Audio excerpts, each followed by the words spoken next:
So, good afternoon, everybody. I hope I'm audible. Please confirm if there is no issue with the audio.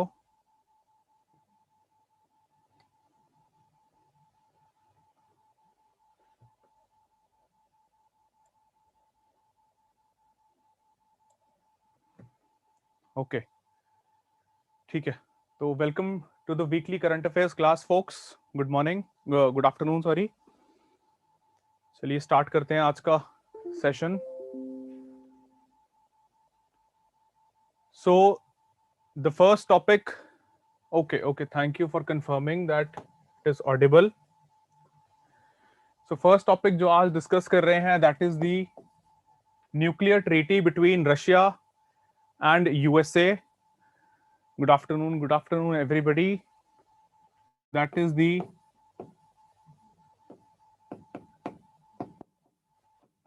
New START treaty, which has been extended by Russia and by USA both.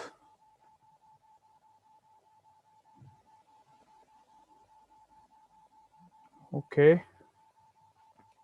ठीक है. तो जो context है that is the strategic arms reduction treaty, जिसकी हम यहां पे बात कर रहे हैं. The strategic arms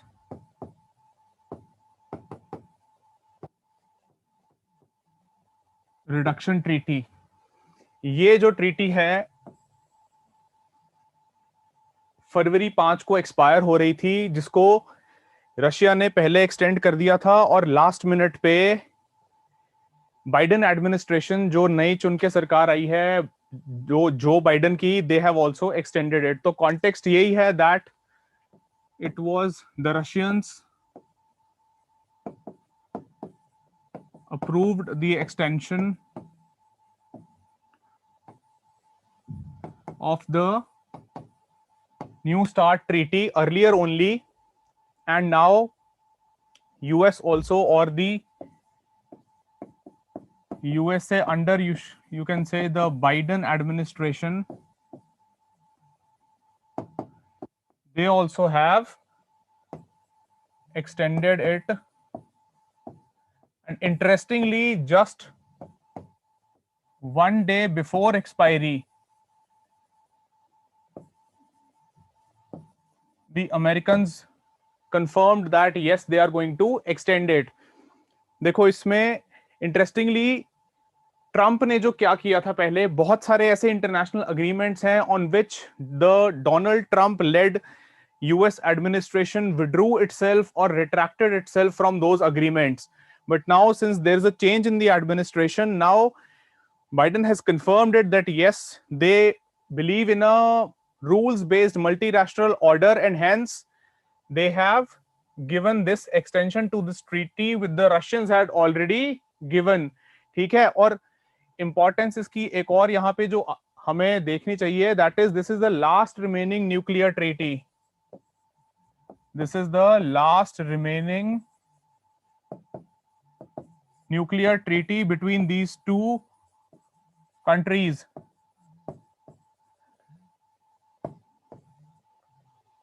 So this also made it important that if they allowed it to expire or allowed it to lapse, then effectively between these two Cold War rivals, as we call it in the international arena, जो ये दो cold war के हमने देखा main जो arch rivals थे, they had this last remaining nuclear treaty and understanding so as to not go into an arms race. So that is why it was all the more important. The world was watching that whether it will be extended or not. ठीक है. तो ये जो है, this is the context of this particular treaty, that is the strategic arms reduction treaty, जो एक आखिरी remaining nuclear treaty थी, rather है अब तो, क्योंकि extend कर दी है, between the America and the Russian Federation. ठीक है. ये context है. So let's now move on to, we will take a look at the treaty, the terms, क्या टर्म्स हैं ट्रीटी के और सिग्निफिकेंस क्या है, एंड लास्ट में हम एक बार चाइना का एंगल भी ही देखेंगे, that with respect to China what does the Americans have to say. ठीक है, ये एक बार इसका आप स्नैपशॉट ले लो, then I turn the slide, we will take a look at detail that what exactly is the treaty and what does it say. ठीक है, थैंक यू थैंक यू। चलिए, now taking a look at what exactly the New START nuclear treaty or the strategic arms reduction treaty से। तो जो ये treaty है which we are discussing today from your GS paper 2 point of view, जो international relations वाला आपका जो part है उसके रिगार्डिंग हम ये डिस्कस कर रहे हैं। तो इसका जो फॉर्मल नेम है, just to give you the formal name of this particular treaty, that is the new arms treaty, it is measures for further reduction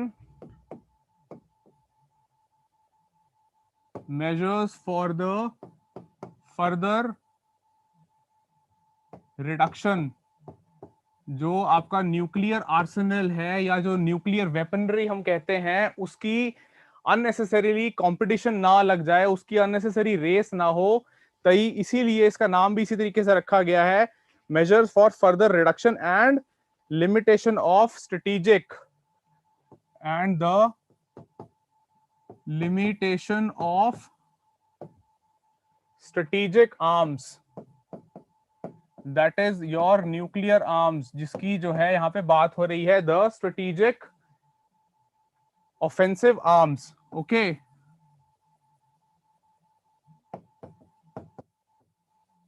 so this is the formal name of this particular treaty, the New START treaty। Originally जो ये treaty है इसको sign किया था तब जो president हुआ करते थे, that is Barack Obama. It was signed in Prague. This treaty, it has its origin, it was signed in Prague in the year 2010। 8 April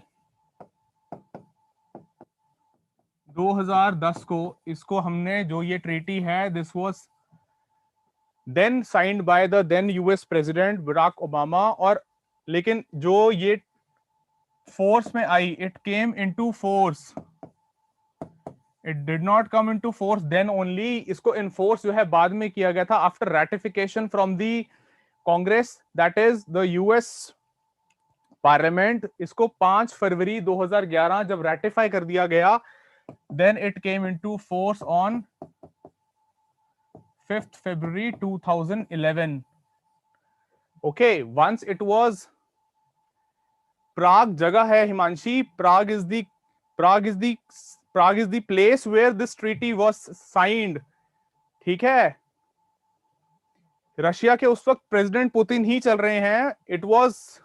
it was negotiated by the Russians when the Russian president was Vladimir Putin only। ठीक है, Russians की तरफ से president Putin ही थे तब भी, and American की तरफ से Barack Obama was the United States president at that point of time. ठीक है, बट रशियंस की तरफ से their defence minister, he was the one, he was there to sign this. ठीक है, योग्यता एक्सटेंशन हम देखेंगे कि क्यों ये इंपॉर्टेंट है, किस लिए इसको हमने, रशियंस ने और अमेरिकन ने क्यों इसको एक्सटेंड किया है। We will take a look at it. पहले ये देखो कि ये ट्रीटी के ओरिजिन्स क्या हैं। तो हमने देखा कि ये फोर्स में आई 5 फरवरी 2011 को, और originally this treaty, it was valid for 10 years. ठीक है, जब इसको फर्स्ट नेगोशिएट किया गया था, yes Pinky, this treaty is between the United States of America and between the Russian Federation only। ये दो कंट्रीज ही हैं जो सिग्नेटरीज हैं। ठीक है, we are taking a look at it। Neha, please hold your breath, we have just started talking about this treaty। ठीक है, तो ओरिजिनली 10 साल की एनविसाज की गई थी, इसकी जो पीरियड थी, this treaty was envisaged for a period of 10 years, but also there was a clause which provided for a 5-year extension, जिसको अब इन्होंने यूज किया है. In the original treaty itself, they had mentioned that there is a provision which provides for a 5-year extension of this treaty. 10 साल के लिए originally negotiate करके इसको साइन किया गया था 2011 में, मतलब 2021 तक ही ये ओरिजिनली अपने टर्म के हिसाब से वैलिड थी. लेकिन साथ ही साथ जब 2011 में ये फोर्स में आई थी, उसी वक्त जो है एक क्लॉज, इसमें एक प्रोविजन रखा गया था कि अगर यूएस और रशिया, अगर ये दोनों चाहें 2021 में जब 10 साल पूरे होंगे तो वो 5 साल के लिए इसको एक्सटेंड भी कर सकते हैं. Eight that point of time only they had kept a window for an extension of this treaty for 5 years. ठीक है, तो इसी क्लॉज को, इसी प्रोविजन को यूज करके now they have given this 5-year extension. और जो ये ट्रीटी है जिसकी हम यहां बात कर रहे हैं, ये ओरिजिनली जो है इसने रिप्लेस किया था ट्रीटी ऑफ मॉस्को को. The new START treaty, it replaced the treaty of Moscow जो इससे पहले एग्जिस्टेंस में थी, और as a replacement to this treaty of Moscow which expired in December 2012. This was to expire in the month of December in 2012, and hence देखो already existing एक mechanism था arms की जो है लिमिटेशन के लिए, लेकिन जब वो एक्सपायर होने जा रहा था तो ऑलरेडी टेंशंस जो हैं वो ना बढ़े, इसलिए हमने न्यू स्टार्ट ट्रीटी देखी जो है नेगोशिएट की गई रशिया और यूएस के बीच में, ताकि जब ट्रीटी ऑफ मॉस्को जो है 2012 में एक्सपायर हो तो उससे पहले we have a mechanism in place.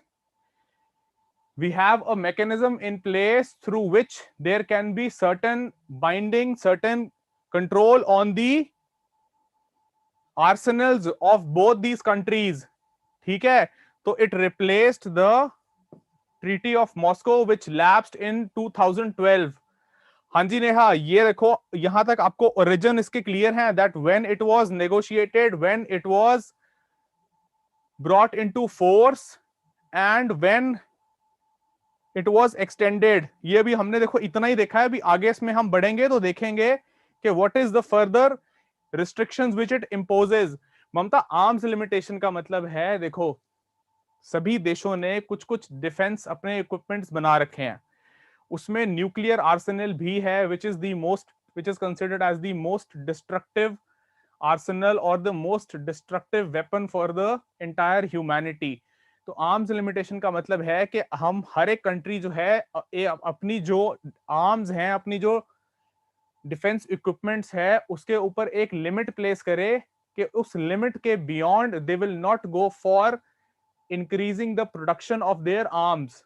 और ये इंपॉर्टेंट क्यों हो जाता है? ये इंपॉर्टेंट इसलिए हो जाता है कि अगर यूएस देख रहा है कि चाइना ने जो है या रशिया ने जो है 1 लाख न्यूक्लियर वॉरहेड्स बना ली हैं, so there will be a race in the US defense production that they have to go beyond and they have to produce even more arms, even more nuclear heads.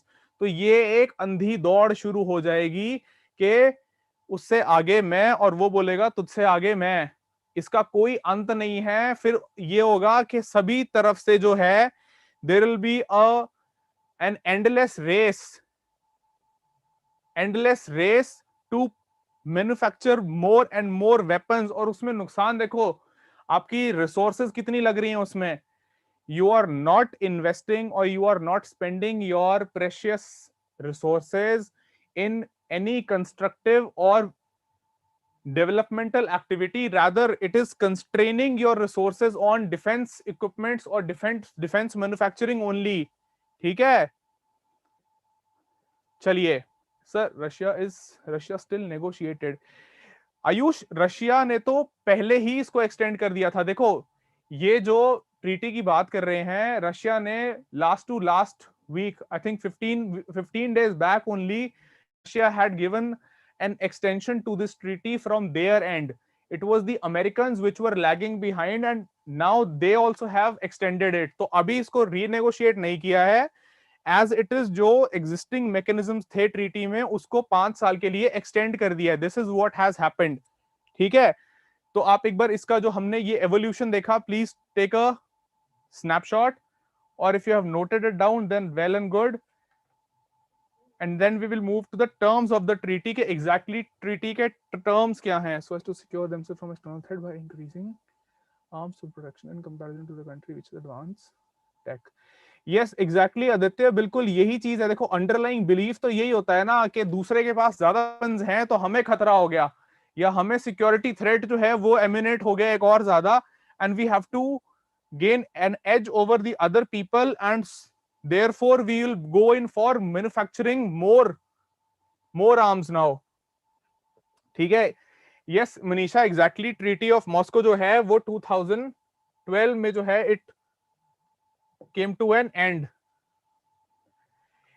India के साथ देखो, India के साथ अगर globally हम इसकी बात करेंगे, considering the geopolitical shifts which keep happening across the world, whenever there is a country which emerges, so it does have a connection certainly with India, क्योंकि हमारी टाइज जो हैं वो दोनों के साथ हैं, यूएस के साथ भी और रशियंस के साथ भी. तो certainly it has an impact on India also, because we have historical linkages with the Russians also, and now certainly we have a slight shift between our these two balancing with respect to Russia and US when we talk about the strategic tilt we have. Okay, sir, could you show the first slide again? Just wait, I'll show it to you.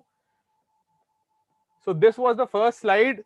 Divya, please isko dekh lo ek baar fatafat, then we'll move to the terms of the treaty.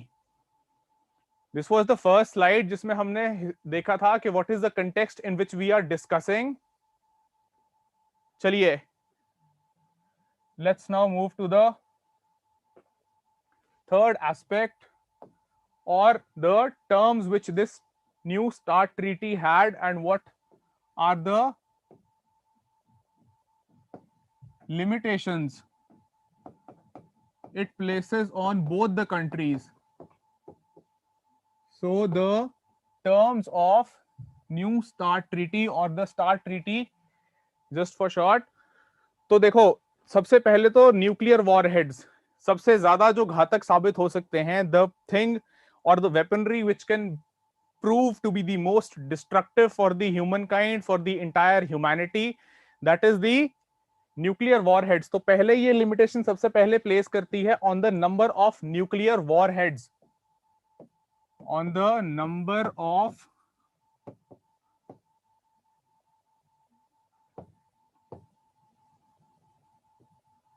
nuclear warheads. It limits the number of nuclear warheads which can be deployed by both Moscow and Washington at a number less than 1550. 1550 से कम के जो है nuclear warheads deploy किए जा सकते हैं. Number of nuclear warheads that can be diploid by USA and Russia. So first effective limitation it places is the number of deployed nuclear warheads by both these countries should be less than 1550. Nuclear warheads क्या होते हैं Pinky? The nuclear warheads are the nuclear missiles, the heads of the nuclear missiles which carry the ammunition in it. जो जाके वहां attack जब missile करती है तो उसका जो फ्रंट होता है, that is the warhead. The warhead which we are talking here, the nuclear warhead, it is the warhead, it is the head of that missile, which when we launch the missile, it goes and destroys the target. तो उसकी यहाँ पे limitation की बात करी जा रही है, that this treaty it places a limit. ठीक है हर्षीन, देखो जो पहला पॉइंट यही है कि जो नंबर ऑफ न्यूक्लियर वॉरहेड्स हैं जो दोनों कंट्रीज डिप्लॉय कर सकती हैं, उसको ये ट्रीटी लिमिट करती है कि इसके बियॉन्ड जाके आप न्यूक्लियर वॉरहेड्स डिप्लॉय नहीं कर सकते, ये इफेक्टिवली आपके ऊपर लिमिटेशन है, because you are a signatory to this treaty. Okay, next it places a limitation on number of strategic nuclear missile launchers. The number of strategic nuclear missile launchers, कि ये missile launch कहां से कर सकते हो, strategic nuclear missile launchers. अब एक बात तो हो गई मिसाइल की, दूसरी बात है that missile launchers also have to be restricted, कि आप जो है both the countries they will reduce their strategic nuclear missile launchers by half. They will reduce them by half whatever their current capacity is. So this is the second limitation which this treaty places on both the countries USA and Russia। ठीक है, strategic nuclear missile launchers भी आपको कम करने पड़ेंगे। अच्छा, इसके बाद जो डिप्लॉयड और नॉन डिप्लॉयड सोर्सेज हैं उसकी बात एक बार करते हैं। That is the third thing which this treaty lists here as less, as in Anshu, less as in it means that the strategic nuclear missile launchers they have to be reduced by half the number which is the existing capacity of both the countries, the US and the Russia। ठीक है, अगली जो चीज ये limit कर रही है that is the number of deployed and non deployed, number of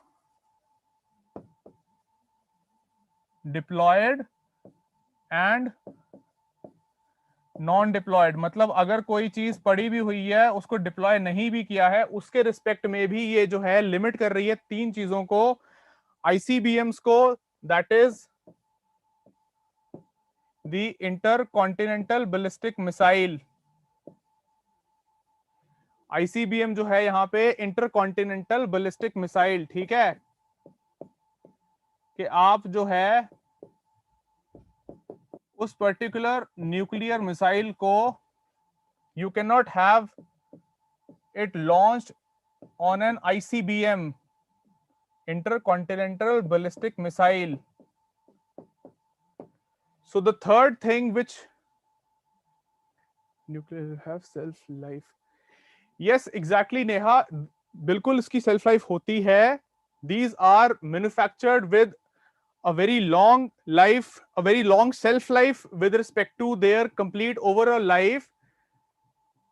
जो ये मिसाइल्स हैं they can be diploid for many decades. ठीक है, ये जो हैं लॉन्ग टर्म के हिसाब से दीज आर मैन्युफैक्चर्ड। ओके, चलिए अब वापस आते हैं एक बार। अमनदीप का एक डाउट है sir, please explain again. See Amandeep, देखो ये पॉइंट आपको क्लियर है न्यूक्लियर वॉरहेड्स का, then we talked about nuclear missile launchers, then the third thing which it limits is, ये तो हो गई जो चीजें डिप्लॉय की हुई हैं। अब ये बात कर रही है कि डिप्लॉय के साथ साथ जो नॉन डिप्लॉयड चीजें हैं उस पे भी सर्टेन रिस्ट्रिक्शंस जो हैं वो प्लेस की गई हैं, कि ये जो इंटर कॉन्टिनेंटल बैलिस्टिक मिसाइल है, सी अगर किसी मिसाइल की रेंज जो है वो 5500 किलोमीटर से ज्यादा है, this ICBM which we are talking about here, it has a range of 5500 kilometres. इसका मतलब ये हो गया that from one continent only you can hit the other continent, intercontinental ballistic missile। This is ballistic missile,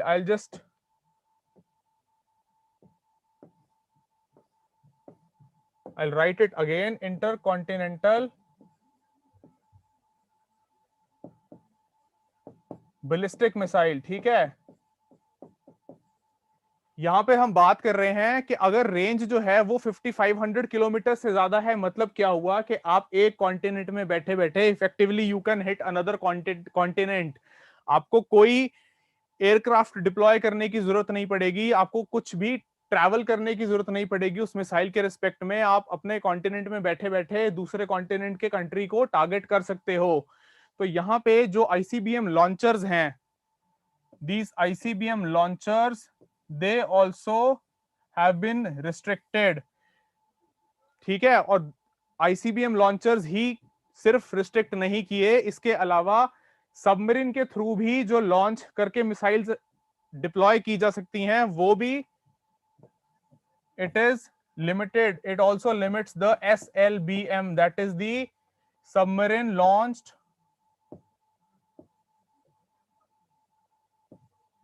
ballistic missiles. That means कि आप navy के through भी you cannot attack or deliver the missile and attack the other country. ठीक है, ये point clear हुआ। देखो, जो पहला पॉइंट है जो हम आईसीबीएम की बात कर रहे हैं उसमें इफेक्टिवली पहले एयरफोर्स का और आर्मी के रोल की बात हो रही है कि आईसीबीएम के थ्रू आप डिलीवर नहीं करवा सकते न्यूक्लियर वॉरहेड्स को। जब हम बात कर रहे हैं नेवी के रिस्पेक्ट में तो वहां पे आ गया SLBM, that is the submarine launched, कि आप सबमरीन के थ्रू, पनडुब्बी जिसको हम कहते हैं हिंदी में, सबमरीन के through you can not launch these missiles. इसके ऊपर भी रिस्ट्रिक्शन है कि आप जो एसएलबीएम्स हैं, द एसएलबीएम लॉन्चर्स और the submarine launch ballistic missile, these launchers also have been limited.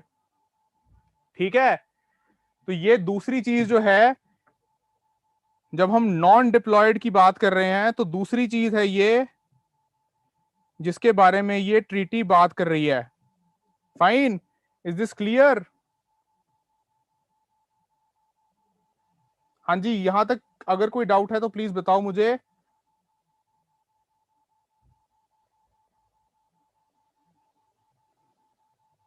ठीक है, ठीक है, तो ये जो इफेक्टिव रिस्ट्रिक्शंस हैं, these are the effective restrictions which this treaty poses on both the countries. Fine, चलिए, now we will take a look briefly at one thing which this are restrict for use or are to be reduced. Shashank, the last point which says that ICBM launchers and SLBM launchers, they are restricted for use. These are restricted for use by both the countries. Through these they cannot launch these missiles. Effectively ICBM launchers को भी और submarine ballistic missile launchers दोनों को ही जो है restrict किया है इस ट्रीटी के थ्रू। ठीक है, ताकि लॉन्ग रेंज में भी जो है आप ये भी ना कर पाओ कि आप अपने कंट्री में ही बैठे बैठे you are targeting the another country. Fine, now there is a catch in it that what it does not limit, does not limit और द न्यू स्टार्ट ट्रीटी। यहां पे हमने जो चीजें देख ली कि ये ट्रीटी जो है वो कौन कौन सी चीजें हैं जिसको लिमिट करती है, but there is also a point in this treaty that operationally inactive, जो आपके द ऑपरेशनली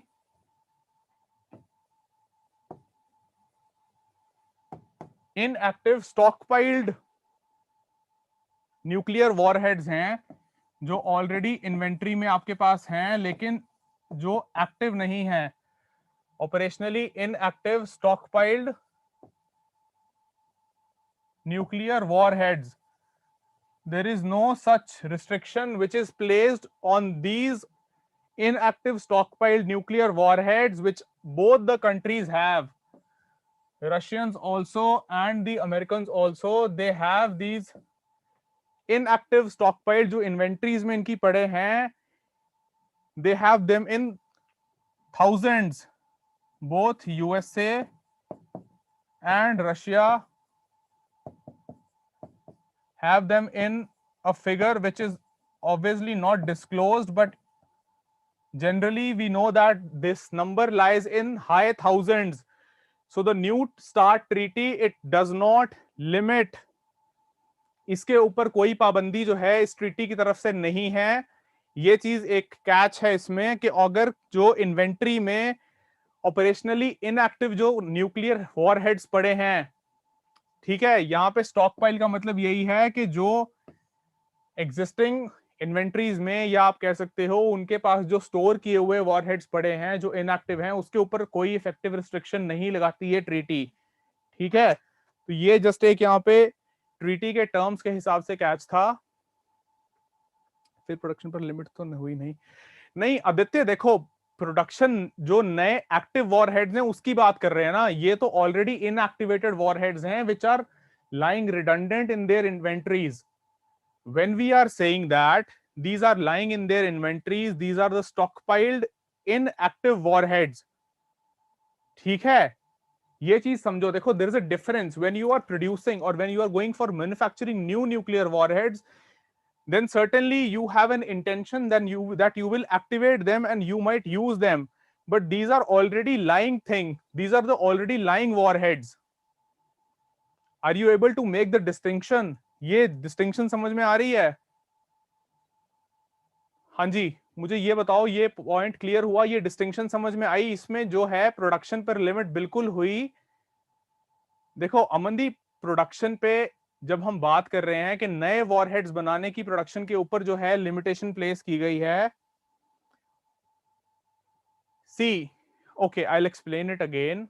व्हाट अबाउट, देखो यहां प्रियंका जो बात कर रहे हैं कि जो रिस्ट्रिक्शंस थी वो हमने देख ली, लेकिन ये ट्रीटी साथ साथ ये भी कहती है कि जो ऑपरेशनली इनएक्टिव हैं, मतलब कि ये एक्टिव स्टेट में नहीं पड़े हैं न्यूक्लियर वॉरहेड्स कंट्रीज के पास, लेकिन ये स्टॉक में हैं, अभी भी एग्जिस्ट करते, तो उनके ऊपर कोई भी रिस्ट्रिक्शन या लिमिट जो है इस ट्रीटी के टर्म्स में नहीं है, चाहे वो यूएस की बात हो चाहे वो रशिया की बात हो। जिन दोनों कंट्रीज के पास ये थाउजेंड्स में पड़े हुए हैं जो कि इनएक्टिव न्यूक्लियर मिसाइल्स हैं, न्यूक्लियर वॉरहेड्स हैं। ठीक है, चलिए ठीक है, it is clear. Okay okay, glad it is clear to you. Now we will move on to the significance. There was earlier also a student has asked कि ऐसा क्यों किया है, कि इसको एक्सटेंड जो है क्यों किया गया है। देखो, अगर कभी भी दुनिया में कोई एक कंट्री दूसरे के रिस्पेक्ट में ज्यादा ताकतवर होगा, तो इट इज क्वाइट ऑब्वियस, ये बिल्कुल ऑब्वियस सी बात हो जाती है उस सिनारियो में कि दूसरे कंट्री को कुछ सिक्योरिटी थ्रेट्स फील होंगे, कुछ इनसिक्योरिटी फील होगी। उस पर्टिकुलर पॉइंट को केटर करने के लिए, उन इनसिक्योरिटीज को केटर करने के लिए कंट्रीज नेगोशिएट करते हैं ट्रीटीज को। ठीक है, ताकि एक दूसरे को बांध सके उस ट्रीटी में effectively for getting a, you can से, guarantee for their security. Fine. So it will become more clear when we will discuss the significance. So the significance or the importance of the treaty, कि इस treaty की क्या significance है? Okay. Sir, is these nuclear missile for export and import purposes? No Neha, ये जो बात कर रहे हैं यहाँ पे, ये अपने खुद के जो कंट्रीज ये अपने डिफेंस पर्पसेस के लिए यूज करते हैं उसकी बात हो रही है। ठीक है sir, can these inactive warheads be used in future? No Ayush, as no, these are stockpiled inactive nuclear warheads and certainly they cannot be used by these countries in future. ऐसा नहीं है कि अगर उसके ऊपर कोई लिमिट नहीं है तो आप उसको यूज कर सकते हो। No, there is no such thing. ठीक है, ऐसा नहीं है, ऐसा नहीं है, there is no such thing that they can use it there. चलिए डिस्कस करते हैं इसकी सिग्निफिकेंस। तो what the underlying phenomena or the underlying understanding is that to prevent a costly arms race, जो सबसे पहली सिग्निफिकेंस है, prevent a costly arms race. This is the first major point because in the backdrop of COVID-19 pandemic also, every economy in the world, चाहे वो छोटी economy हो, बड़ी economy हो, एडवांस इकोनॉमी हो, डेवलपिंग हो या अंडर डेवलप्ड इकोनॉमी हो, every economy has taken a hit and no country at this point of time would want that their already strained resources, the strained resources or the stressed resources, as you can say it, they should be put to any such use. ठीक है, ये देखो पहला जो point है, in the backdrop of the covid pandemic, each economy across the globe, it has a strained economy. The economy of almost every country has taken a hit. और जब already आपके पास पैसा कम है, आपकी जेब में से पैसे ऑलरेडी जो हैं वो कम हैं, तो आप बचोगे कि आप किसी के साथ अननेसेसरीली लड़ाई में पड़ो, या आपके जो पैसे हैं वो ऐसी जगह खर्च हो जहां आप एक अनएंडिंग साइकिल में फंस जाओ। ठीक है, सो इसलिए to prevent a costly arms race, this is significant. The other thing that is commitment to effective arms control, दोनों कंट्रीज की तरफ से this is a commitment to effective arms control. So you are not just engaging in a race, but you are also committing that आप अपनी arms को जो है उनको कंट्रोल करोगे, ये आप एक कमिटमेंट दे रहे हो। ठीक है, जो थर्ड इंपॉर्टेंट पॉइंट आप सिग्निफिकेंस में देख सकते हो, that it enhances this particular treaty, it enhances the STP mechanism, or you can say STP mechanism को enhance करता है, that is stability in the world affairs, it will increase stability। अगर treaty के through जो है commitment दे रही हैं दोनों कंट्रीज, तो सर्टेनली इससे एक एलिमेंट ऑफ स्टेबिलिटी इंक्रीज होती है, क्योंकि देखो अगर ट्रस्ट बिल्ड होगा, if there is mutual trust between the countries of the globe, of the world, and specially to such staunch rivals of the Cold War era, so it increases stability in the international order। what is the T element? that is the transparency। क्योंकि आप जो है treaty के terms को follow कर रहे हो, you are showing that there is transparency, and hence you will add to this element of stability through transparency। और जो थर्ड एलिमेंट है, that is of predictability। देखो अगर विश्वास पैदा होगा और साथ ही साथ जो ट्रीटी की टर्म्स हैं उसके तहत आर्म्स पे कंट्रोल रिडक्शन सब कुछ कर रहे हैं, तो एक एलिमेंट ऑफ प्रिडिक्टेबिलिटी भी जो है वो इंक्रीज होगा। दूसरा कंट्री प्रिडिक्ट कर सकता है कि वेदर दी अनदर राइवल और the another competitor they are going for something which can be destructive for their own country और नॉट। ठीक है, तो इसलिए प्रिडिक्टेबिलिटी का एलिमेंट जो है वो भी इसमें इन्वॉल्व है। Okay, in future there is a war between two countries and one nuclear can।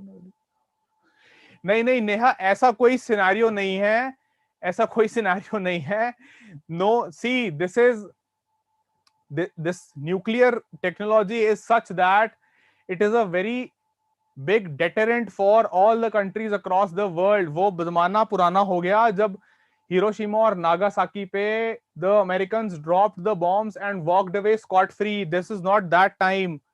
ये अब आज की डेट में this world has evolved and many countries now possess this technology, so it is not possible। ठीक है, sir transparency कैसे रहेगी? सी Aditya, transparency देखो, अगर आप जो है अपने न्यूक्लियर वॉरहेड्स को लिमिट कर रहे हो उस पॉइंट में, एंड ऑब्वियसली इसमें मैकेनिज्म्स हैं, both countries they have to limit, they have to abide by this treaty, and hence उस लिमिट को आप ब्रीच नहीं कर सकते। उस नंबर को जो हमने देखा 1550, दैट वाज द नंबर, सो उसको आप ब्रीच नहीं कर सकते। ये सर्टेनली जो है आप कह रहे हो कि अगर कोवर्ट तरीके से, अगर चोरी से छुप के, if they are doing such a thing under the carpet, then exactly then anything can be done. फिर तो बिल्कुल हो सकता है जो आप बात कर रहे हो, if we go for that covert element which of course there is a possibility, तो बिल्कुल सर्टेनली कर सकते हैं। लेकिन देखो जहां तक स्टेबिलिटी इंक्रीज कर सकते हैं वहां तक तो कर सकते हैं ना, till that point, until you can go for increasing the element of having stability, having transparency, and certainly of predictability. These mechanisms are placed with this particular philosophy only. ठीक है, चलिए, तो जो ये एसटीपी एलिमेंट देखा, ये third element था significance में, और जो एक और एलिमेंट है which talks about the significance, that the Americans have stated that they want to pursue diplomacy. जो ये 5 साल की एक्सटेंशन जो ली है, इसके रिगार्डिंग इस 5 साल के समय को आप कैसे यूज करना चाहते हो। जो बाइडेन एडमिनिस्ट्रेशन है, रशिया में तो पुतिन की ही हुकूमत चल रही है, ठीक है, रशिया में तो एग्जिस्टिंग जो चल रही थी चीजें वही चल रही हैं, there is no change in the administration. Earlier also it was Putin who was the president, now also it is the same, but there is a very big change with respect to the administration in the United States, and that is the coming of the Biden administration. So what the Biden administration says that they want to pursue diplomacy and they want to use this 5-year extension period,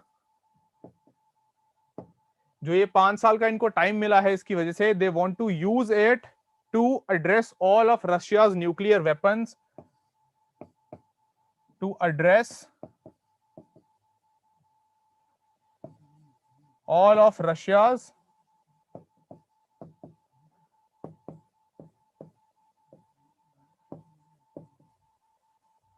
nuclear weapons. And apart from that, they have also said that they will reduce the dangers from China. साथ ही साथ ये भी कह रहे हैं कि they will start talking to China with respect to all these things. China's growing and modern nuclear arsenal. ठीक है, so this is what the US has cited, that they want to pursue diplomacy in these 5 years and they want to address all of Russia's nuclear weapons, जिसकी बात कर रहे हैं. And apart from that, they also said that they want to reduce dangers from China's modern and growing nuclear arsenal. जो Chinese हैं, which are also running in this race, which are also not far behind. China आज की date में it is now on the anvil with respect to the global powers. It has come a long way and it is now flexing its muscles. China जो है अब world stage पे अपनी ताकत दिखा रहा है, तो इसलिए यूएस कह रहा है, US has said that they will use this 5-year extension to contain the China thing also. They will talk to China, they will persuade and they will negotiate with the Chinese also. ठीक है, ये है इसका significance कि अगर आप world order में stability रखना चाहते हो तो ये ट्रीटीज वहां पे बहुत एक अहम भूमिका निभाती हैं. They play an important role. Fine, significance का एलिमेंट जो है वो क्लियर है आप लोगों को? प्लीज मुझे बताओ एक बार अगर इसमें कोई डाउट है. यूएस चाइना को स्ट्रेटेजिक रूट नहीं करेगी. नहीं, देखो अभी जो ये ट्रीटी है इसकी बात अभी एक बार करेंगे हम. We will talk about it. See Aditya, as far as this particular treaty right now is concerned, China is certainly not a part of it. ठीक है, China is certainly not a part of it, but yes, the US wants that there should be certain mechanism which they can negotiate with China. Okay, I'll repeat the last point. देखो last point ये था, जो अब 10 साल के बाद इसको 5 साल एक्सटेंड किया है 5 सालों के लिए, तो अमेरिका ने उसमें ये कहा है that they have such intentions that they want to use this 5-year period to address all of the Russia's nuclear weapons issues and at the same time to address the growing and modern nuclear arsenal. Nuclear arsenal मतलब nuclear weaponry of the Chinese. Aditya, nuclear arsenal जो हम बात कर रहे हैं that is nothing but another way of saying that the nuclear weaponry which the Chinese are developing, and their nuclear weaponry is growing and it is modern also. So उसके regarding बात कर रहे हैं, ठीक है। बिल्कुल हम सी मनीषा इस पर्टिकुलर ट्रीटी से नहीं, पर लेकिन अगर आप देखो, see you have to understand that there is a relation between, I will just explain it to you.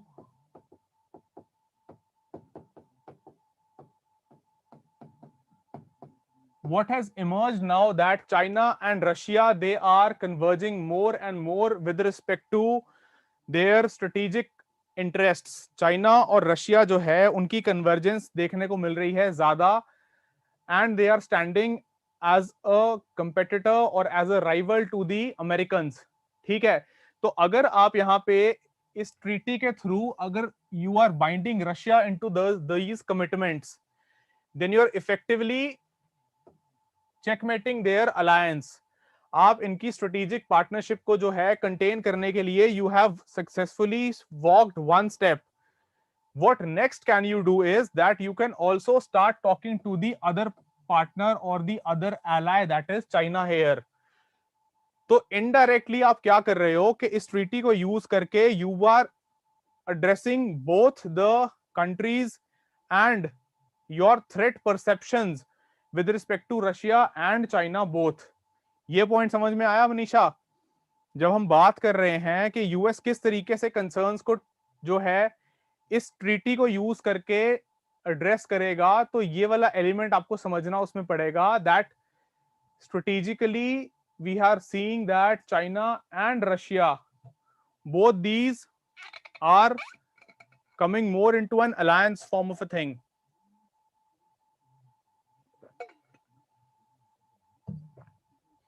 चलिए ठीक है, सिग्निफिकेंस का प्लीज आपने अगर नोट कर लिया है तो ग्रेट, नहीं तो एक बार स्नैपशॉट ले लो।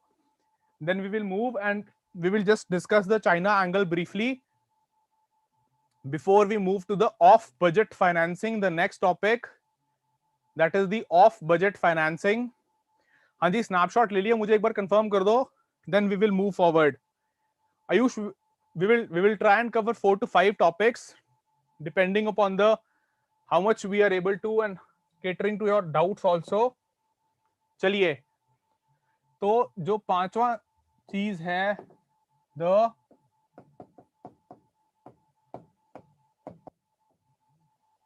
China angle.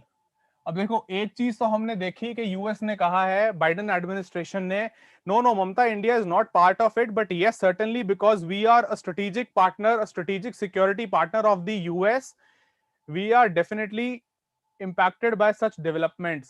ठीक है, चलिए coming back to the China angle. So यहां पे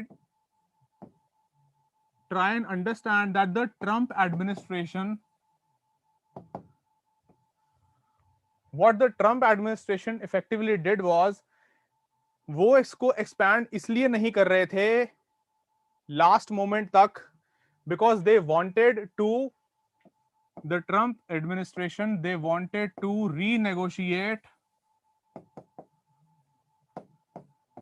and expand the New START treaty. ठीक है, बाइडन के आने से पहले का जो एंगल है वो मैं आपको समझा रहा हूं यहां पे with respect to China, that the Trump administration wanted to renegotiate and expand this treaty, and what they wanted was they wanted to directly cover China। They wanted to directly cover China in the ambit of this New START treaty। ठीक है, जो ये जहां पे बात अटकी हुई थी, देखो इस चीज को समझो कि फर्क क्या पड़ा है ट्रंप एडमिनिस्ट्रेशन के जाने से और बाइडेन एडमिनिस्ट्रेशन के आने से। कि ट्रंप एडमिनिस्ट्रेशन की जो सोच थी कि वो चाह रहे थे कि इस ट्रीटी को एक्सटेंड एज इट इज ना किया जाए, जो एग्जिस्टिंग टर्म्स एंड कंडीशंस हैं उन एग्जिस्टिंग टर्म्स एंड कंडीशंस पे they did not want to extend, they did not wanted to extend this treaty, rather they wanted to renegotiate it and expand the New START treaty directly to cover China. Fine, ये bone of contention बना हुआ था इस treaty के extension में for the Trump administration, that they wanted to directly cover China in it, but they were unsuccessful China के साथ। सी, Chinese are not a democratically elected country. They have a different system. They are communist, and they are certainly not going to become a part so easily of a treaty which is so heavily binding upon them. So ये सपना uncle Sam का या Trump चाचा का पूरा होना मुश्किल ही था। ठीक है, इसीलिए ये लटक इसकी एक्सटेंशन जो है, it was hanging mid air. Also जो एक और खास बात रही है, if you notice what Trump had done, that they had retracted the US from many of the international agreements. Under the Trump administration, US had retracted itself from many international agreements, and एक खतरा ये भी लग रहा था सभी दुनिया के देशों को। देखो, जब दो बड़े कहते हैं ना, if two big bulls are fighting, then the passers-by definitely take a stop to watch them. सो दो ये यहाँ पे जो बड़े बुल्स की बात कर रहे हैं, Russia and US, if they are not ready to extend something which is so important for the stability, the defence, the security of the complete world, then the other smaller nations are also watching. और यहाँ पे Trump सरकार ने या Trump administration ने जो image बना रखी थी, बिकॉज ऑफ देयर रिट्रैक्शन और moving back on many agreements, especially with respect to the previous agreements with Moscow, or the previous treaties you can call with Moscow,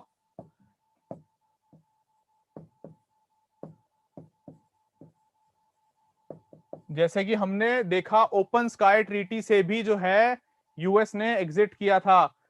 साथ ही साथ आईएनएफ ट्रीटी, जो प्रीवियस अग्रीमेंट्स हैं, just to cite an example to you, the open skies treaty from which the US withdrew itself, then the INF treaty or the intermediate range nuclear forces treaty। ठीक है, जो intermediate range nuclear forces treaty थी, ये मैं आपको यहां लिख देता हूं, that is the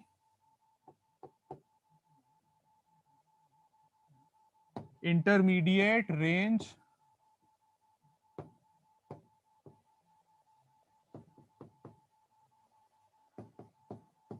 nuclear forces treaty from which the Trump administration withdrew itself। तो ये यस, बिल्कुल एग्जैक्टली, बिल्कुल सही Pulkit, you are very right when we talk about, ये तो हो गई वो वाली ट्रीटीज जो रशिया के साथ थी। इसके अलावा from the Paris climate agreement और द पेरिस क्लाइमेट ट्रीटी, यहां से भी यूएस को ट्रंप ने विड्रॉ करवा लिया। ठीक है, this was also an important agreement, an important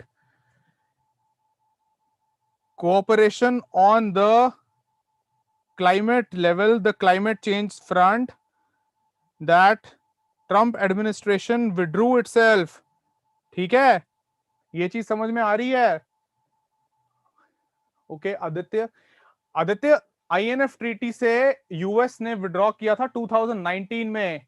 US had withdrawn from the INF treaty in 2019।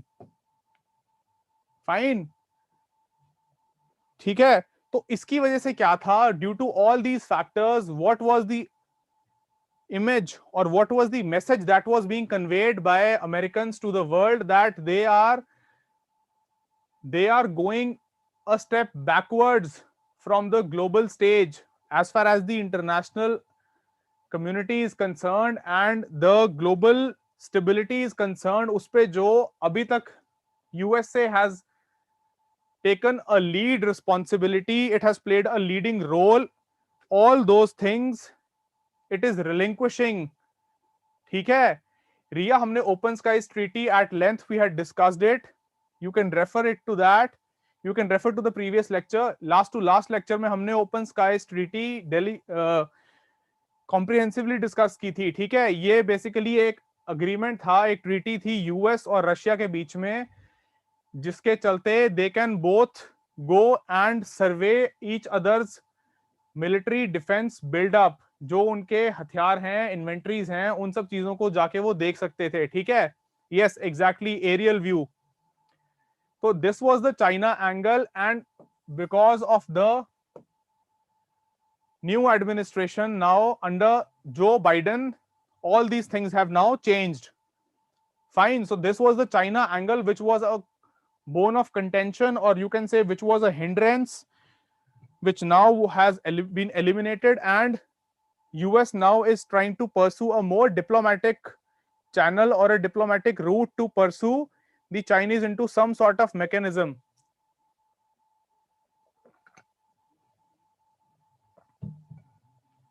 हाँ जी, ये क्लियर है, the China angle which we have just discussed. Please confirm, is it clear, and please take the snapshot also. अगर आप लोगों ने note कर लिया है तो ठीक है, अगर नहीं किया तो प्लीज स्नैपशॉट ले लीजिए। Then we will move to the next topic of the day, that is of budget borrowing. चलिए ठीक है, thank you guys, thank you for confirming. So the next topic of the day is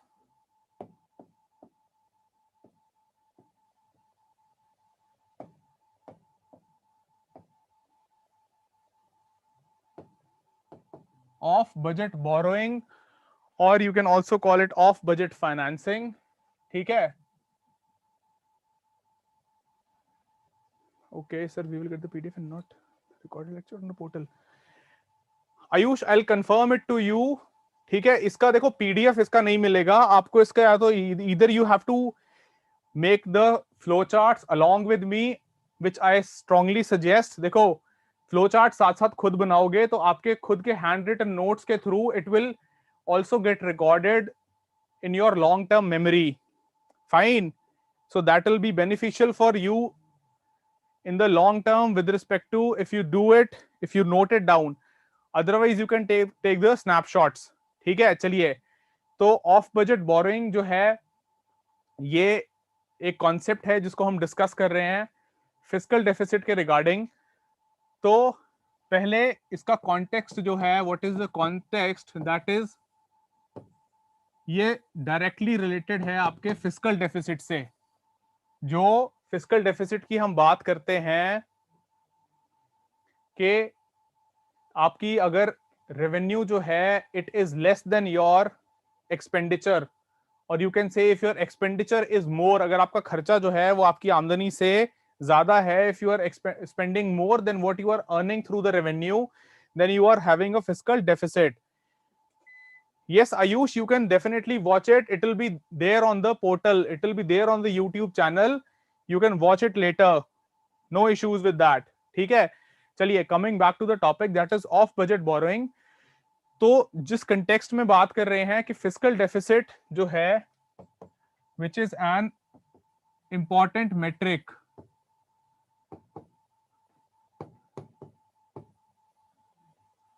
when we talk about any government's financial health or the health of the country, the fiscal health of the country, then we say fiscal deficit is an important parameter or important metric. See, fiscal deficit is nothing but just the difference between your revenue and the expenditure.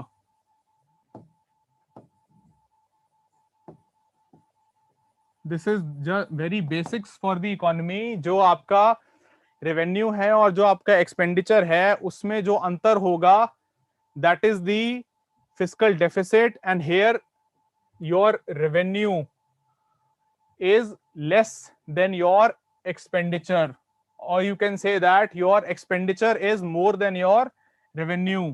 ठीक है, if such is a scenario then you say that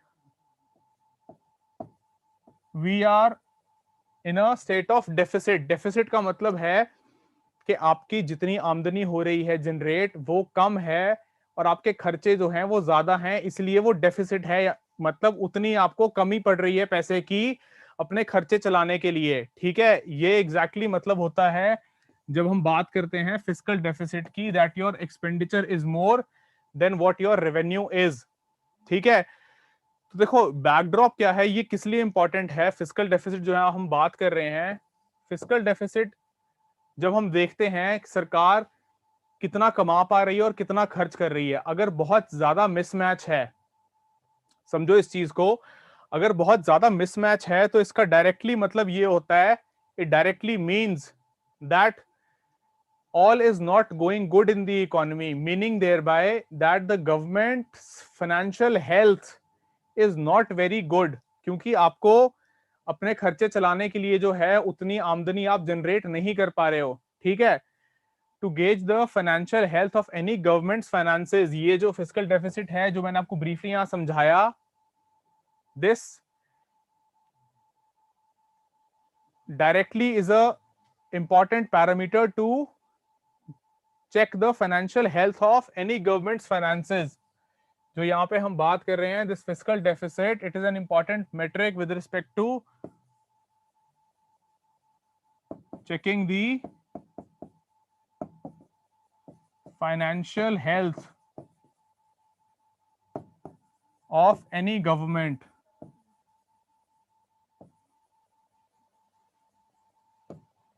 Fine. Yes, exactly, Aditya. If there is more fiscal deficit, it definitely impacts on inflation also, and you will have high inflation in the economy. अगर जो है सरकार के पास पैसा कम पड़ रहा है तो डेफिनेटली वो बोरो करेंगे पैसा, या फिर आरबीआई को बोलेंगे और पैसा छापने के लिए। और अगर इन्फ्लेशन जो है वो इस तरीके से कंट्रोल नहीं कर पा रहे हो, अगर और मनी जो है और लिक्विडिटी मार्केट में इन्फ्यूज हो रही है, नया पैसा मार्केट में आ रहा है, तो वो बिल्कुल एक इन्फ्लेशन के एलिमेंट को, महंगाई को बढ़ावा देगा। ठीक है, तो चलिए कमिंग बैक टू दिस, जो फिस्कल डेफिसिट की बात कर रहे हैं, यहाँ पे अगर फिस्कल डेफिसिट जो है वो ज्यादा होता है तो बहुत सारी उसके साथ एसोसिएटेड प्रॉब्लम्स हैं which come along with it, and also there are global rating agencies and domestic rating agencies. जो रेटिंग एजेंसीज हैं, both domestic plus global, these rating agencies, they keenly keep a watch on what is the fiscal deficit of a particular government of a particular country। ठीक है, second point ये था नेहा कि देखो जो fiscal deficit है वो एक इंपॉर्टेंट मापदंड है, it is an important parameter to check the financial health of any government. अगर जो है खर्चा बहुत ज्यादा हो रहा है, उतनी आमदनी नहीं हो रही है, if you are not able to generate that much revenue and you are spending more, that means that your financial health is not going through a good phase। तो फिस्कल डेफिसिट के थ्रू हमें directly ये चीज पता चलती है, और इसीलिए हम कह रहे हैं कि जो रेटिंग एजेंसीज हैं both domestic and global, they have a keen watch on what is this fiscal deficit of a country. ठीक है, और इसी वजह से जो है वो the government, it aims, any government of any country, it aims at having a respectable, or you can say a well managed fiscal deficit, ताकि उसकी फिस्कल हेल्थ जो है it is viewed in good terms. ठीक है, ये यहां तक चीज क्लियर हुई। देखो अगर आपकी उतनी इनकम जनरेट नहीं हो रही है जितना आप खर्च कर रहे हो, तो डेफिनेटली आपकी फाइनेंशियल हेल्थ जो है वो बहुत अच्छी नहीं चल रही है। और ये रेटिंग एजेंसीज जो हैं, जो रेटिंग देती हैं, जिसके बेसिस पे ग्लोबली जो है इन्वेस्टर्स जो है वो ये चेक करते हैं weather a particular country is good for investing their money और नॉट।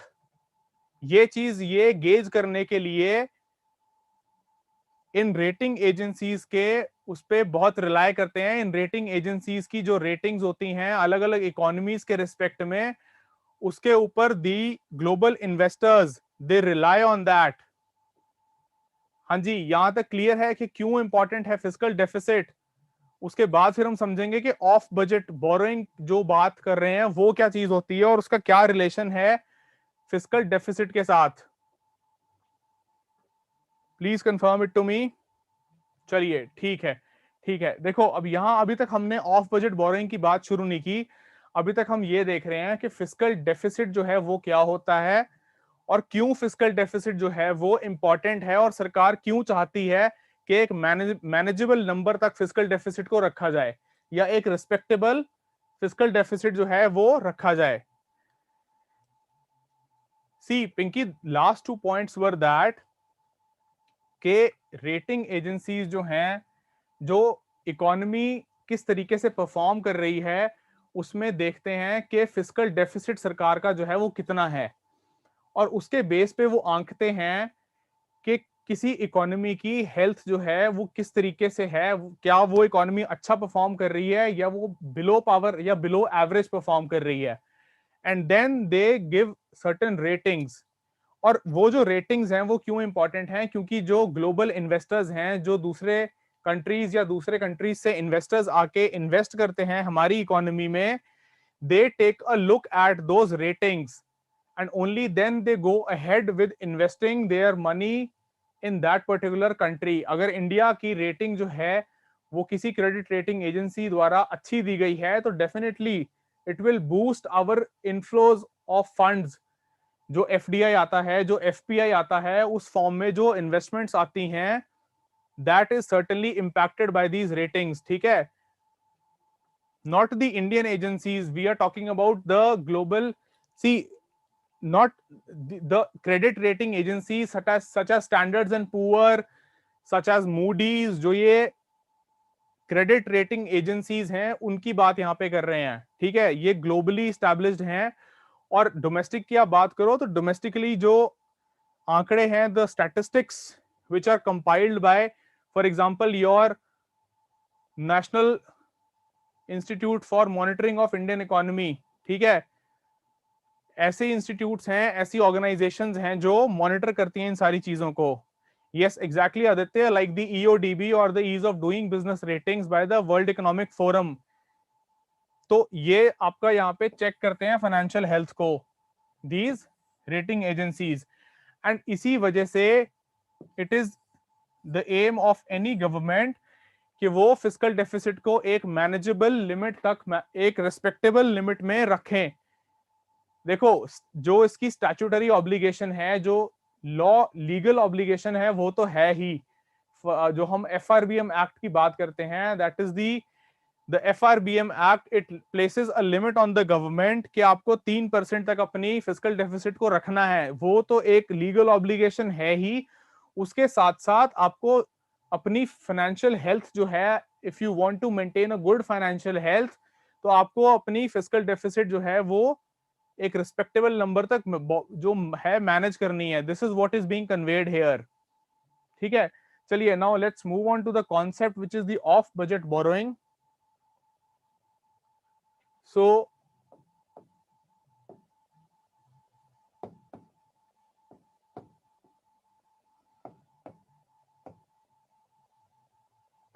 जो हम यहाँ पे बात कर रहे हैं, concept which is involve here, that is the of budget borrowing. So these are nothing but loans. जो ये बात ऑफ बजट बोरोइंग्स की या ओबीबी की कर रहे हैं, these are loans which are not taken directly by the central government. जो केंद्र की सरकार है वो सीधे सीधे ये लोन्स नहीं लेती। The central government does not take these loans directly, but what they do, loans which are not directly taken by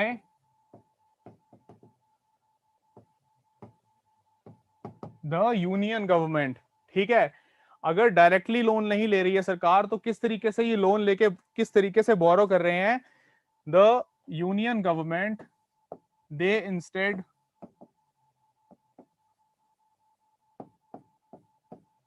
they will issue directions, or you can say they will issue certain orders to other public institutions which will borrow. ठीक है, जिसमें आप PSUs को भी include कर सकते हो, other public institutions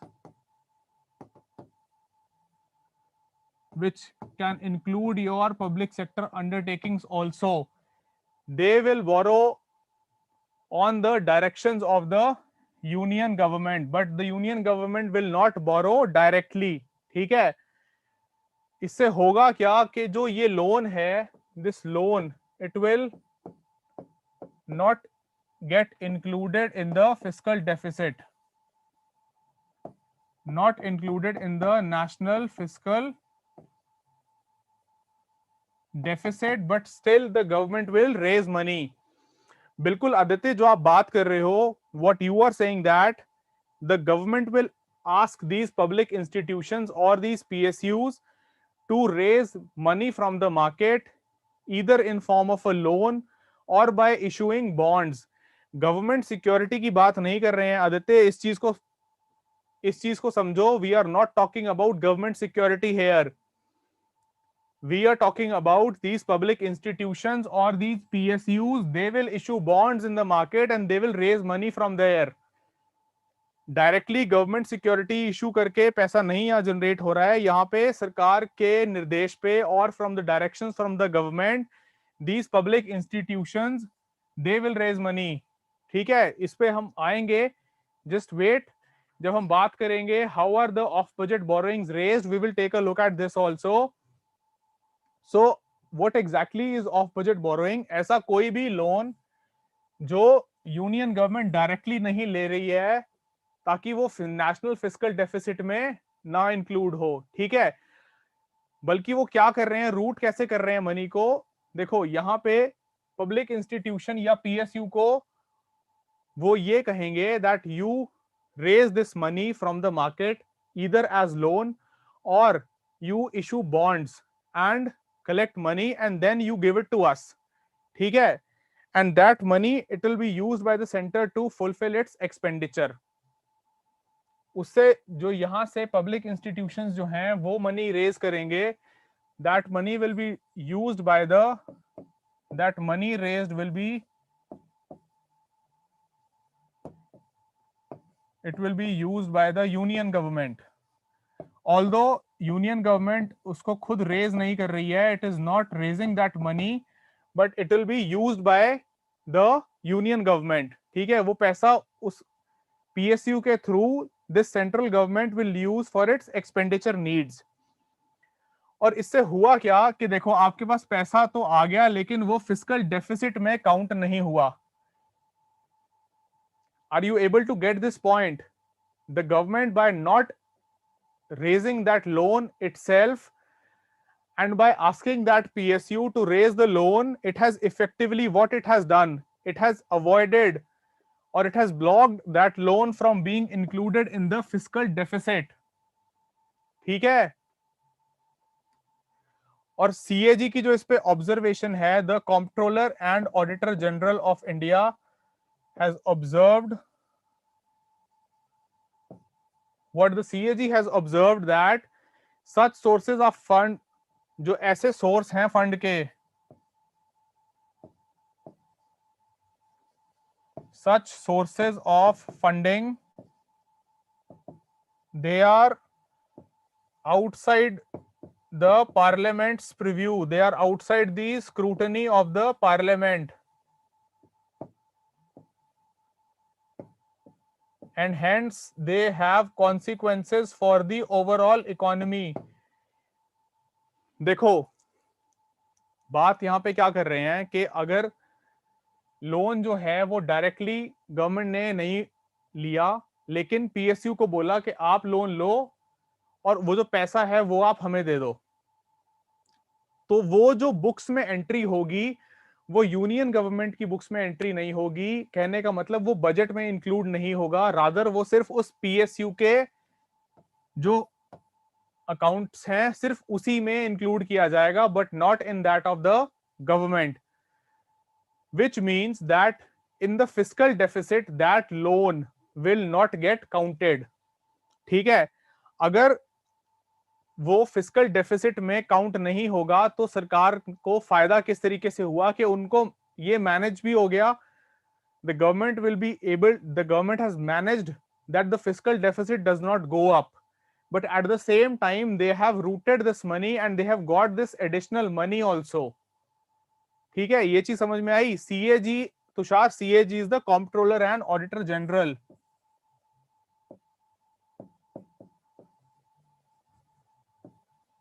Comptroller and Auditor General of India, who audits the accounts of the central government. Okay, जो सीएजी की बात कर रहे हैं, सीएजी जो है, he is mandated with auditing the accounts of the central government. सी कौनिका, जो हम बात कर रहे हैं यहां पे ऑफ बजट बोरोइंग की, इसमें जो आप कह रहे हो जो डोमेस्टिक रिपोर्ट बनेगी तो भी वो फिस्कल डेफिसिट में नहीं आएगी. See this point which you have raised here is that जब हम बजट की बात कर रहे हैं तो उसमें ये इंक्लूड नहीं होगा, लेकिन सर्टेनली अगर पीएसयू के अकाउंट्स में देखोगे तो उसमें तो ये एंट्री जरूर होगी ही होगी, लेकिन सरकार के फिस्कल डेफिसिट पे इससे कोई फर्क नहीं पड़ेगा. ये मेन चीज समझने वाली है यहां पे. ठीक है, यस पिंकी, बिल्कुल मिसयूज के चांसेस तो बढ़ ही जाएंगे, मिसयूज के चांसेस सर्टेनली बढ़ जाएंगे. इसमें देखो मिसयूज से ज्यादा पॉइंट ये है कि आप अपनी अकाउंटेबिलिटी, अपनी आंसरेबिलिटी जो है उसको कम कर रहे हो, उसको इवेड कर रहे हो. The government is responsible to the parliament, or we say that the council of ministers under the prime minister, it is accountable jointly to the lok sabha. And when you present the budget in the lok sabha, then effectively you are answering the parliament's, the lok sabha's questions, you are holding yourself accountable. But if you are routing the money through such mechanisms which are not entered into the fiscal deficit, which are kept off the budget, then you are evading all that accountability, all that answerability to the parliament, to the Lok Sabha. ठीक है?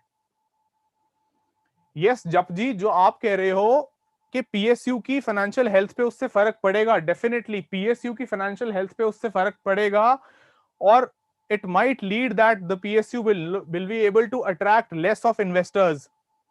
Yes, exactly, point taken. ठीक है, अब मुझे ये बताओ, यहां तक आप लोगों को क्लियर हो गया? Is it clear until this point?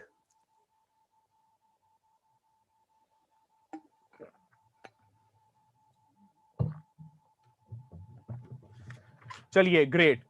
अब exactly we will see that how are these funds, or how are these off budget borrowings, how are these raised?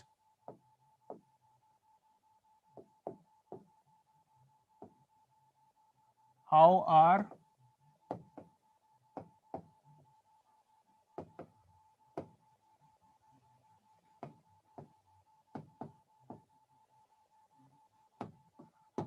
are the off budget borrowings raised? ठीक है, so what the government does,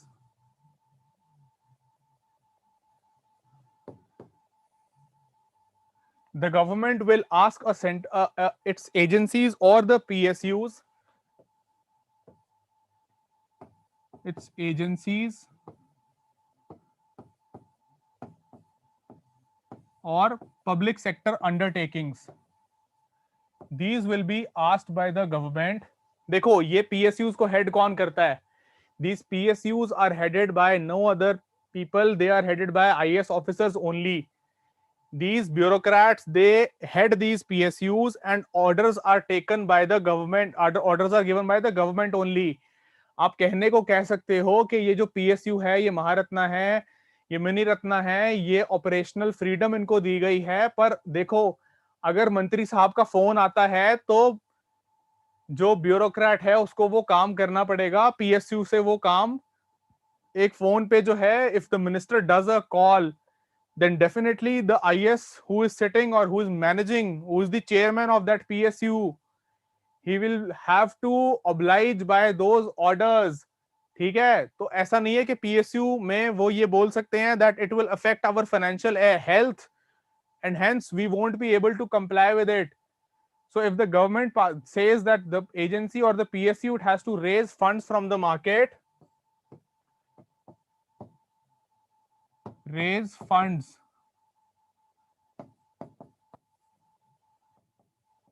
from the market, then definitely they will have to do so by either issuing bonds or via loans. जो ये funds जो ये issue raise करेंगे, they will either they will take loans or issue bonds to raise this capital. ठीक है,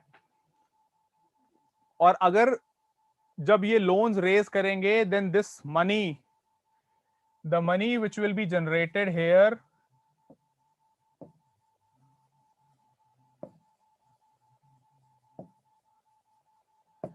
this money it will be routed to the government.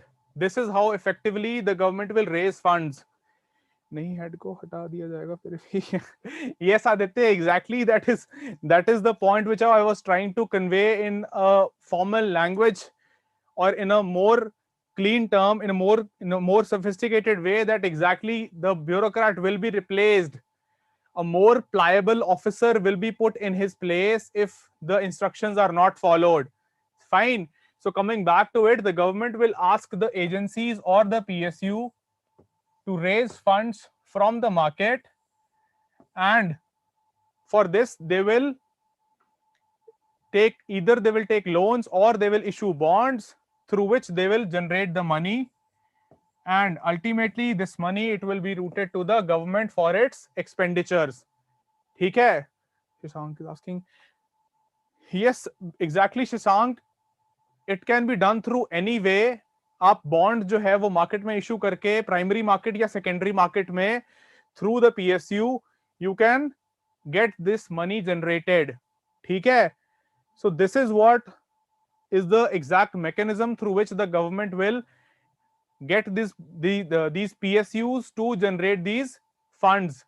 ठीक है, ये समझ में आ गया, ये साइकिल समझ में आया गाइस? मुझे ये जैस्मिन इज आस्किंग उसका पीएसयू का होगा. जैस्मिन, पीएसयू का कुछ नहीं होगा. The PSU will keep on functioning because ultimately तो देखो, अगर पीएसयू को भी बाद में कोई चीज बाद में फंड्स की जरूरत है तो government will come to their aid. ऐसा नहीं है that the PSU will be left alone to fend for itself. The government will obviously cater to this thing also, that the PSU is not left to fight for itself. Fine. Sir, government PSU से money कैसे लेगा? Loans के through. See, Pinky, the thing is that the money will be given by the PSUs directly to the government, and the government will use. See, ultimately, जो sovereign है, you have to understand this thing that government here, it is the sovereign entity which is the ultimate owner of these public sector undertakings. So the government can easily ask for this money from their public sector undertakings, जो ultimately sovereign entity है, जो केंद्र है, जो हम state की बात कर रहे हैं, the central government, it is a sovereign entity which has ownership of all these public sector undertakings. In fact, the central government, it is the owner of the reserve bank also. जब ये बहुत tussle हमने देखी थी with respect to the dividends which RBI gives to the government, then also this point was raised that government is the sovereign entity which is the ultimate owner of Reserve Bank of India also. Okay, and therefore it can ask for the dividends from RBI and the RBI cannot deny this. ठीक है? No, Manisha, there is no such guideline or there is no such thing laid down in the constitution or any other law where we can say that there is any such purpose जिसके लिए ये lay down किया गया हो. सरकार को देखो, सीधी सीधी बात है, जब भी सरकार को लगेगा कि फिस्कल डेफिसिट ज्यादा शूट अप कर रहा है या खर्चे चलाने के लिए पैसा कहीं और से रूट करना पड़ेगा फिस्कल डेफिसिट को चेक में रखने के लिए, तो they will fall back on this off budget borrowing route. Yes, Pinky, RBI is an independent body. RBI is an independent body, but in the overall scheme of things, one thing which is that the central government is the sovereign. Ultimately, जो सरकार है that is the sovereign authority and hence RBI also. देखो RBI जो है वो भी तो ultimately it is under the government only ना. Though we say that it is yes an independent body, it has its functional autonomy, it has its governor who has been given functional and operational independence, but at the end of the day they are also a part of the Indian state, जिसमें हम कह रहे हैं कि सरकार जो है वो सॉवरन है. ठीक है, चलिए. सी नेहा लोन मार्केट से रेज करेंगे ना, जो ये पीएसयू है they will issue bonds, they will issue their bonds in the market. By selling these bonds they will generate money, they will get money from the market while issuing bonds. These bonds will be issued into the open market and this money from the market will be provided to the PSU.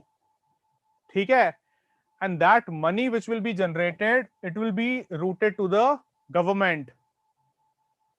ठीक है, अब समझ में आ गया आपको ये from where they will take the loan or how will they generate this money which we are talking about.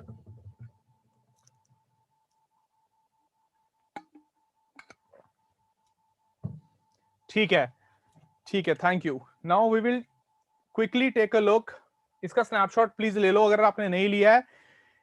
Before we move to a specific example, एक example भी देख लेते हैं that how the food subsidy was not fully paid by the government. Privatisation revenue के under आएगा government के या budget boring.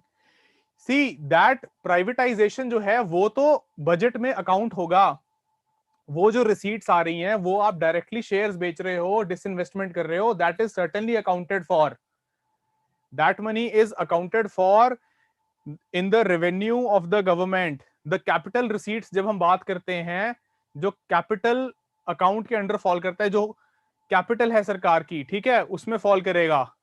अच्छा, इसका आप लोगों ने नोट कर लिया ये सर्कुलर डायग्राम, ये इसका स्नैपशॉट ले लिया तो प्लीज मुझे कंफर्म करो एक बार. Then we will take a look at a specific example of off-budget borrowing. हाँ जी, please confirm it to me quickly. Okay, okay, great. So, a specific example of budget borrowing.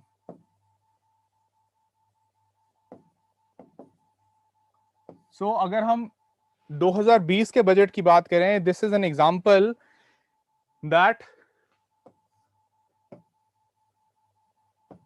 the government pays the food subsidy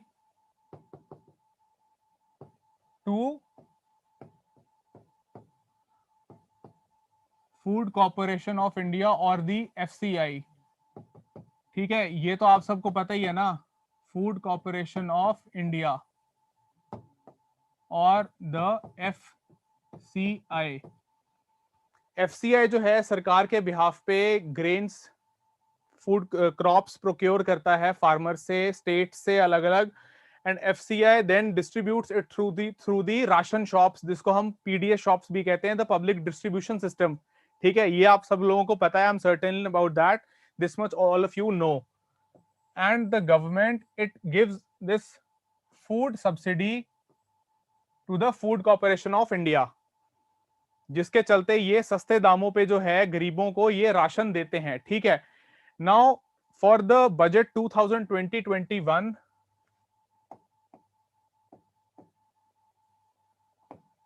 with respect to the budget 2020-21, the food subsidy which the government had to give to the Food Corporation of India, it was rupees 1,51,000 crore.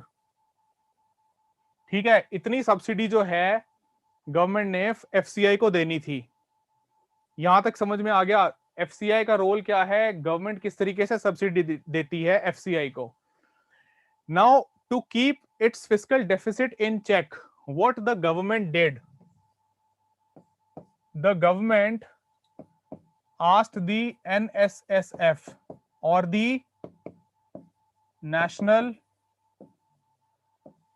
Small Savings Fund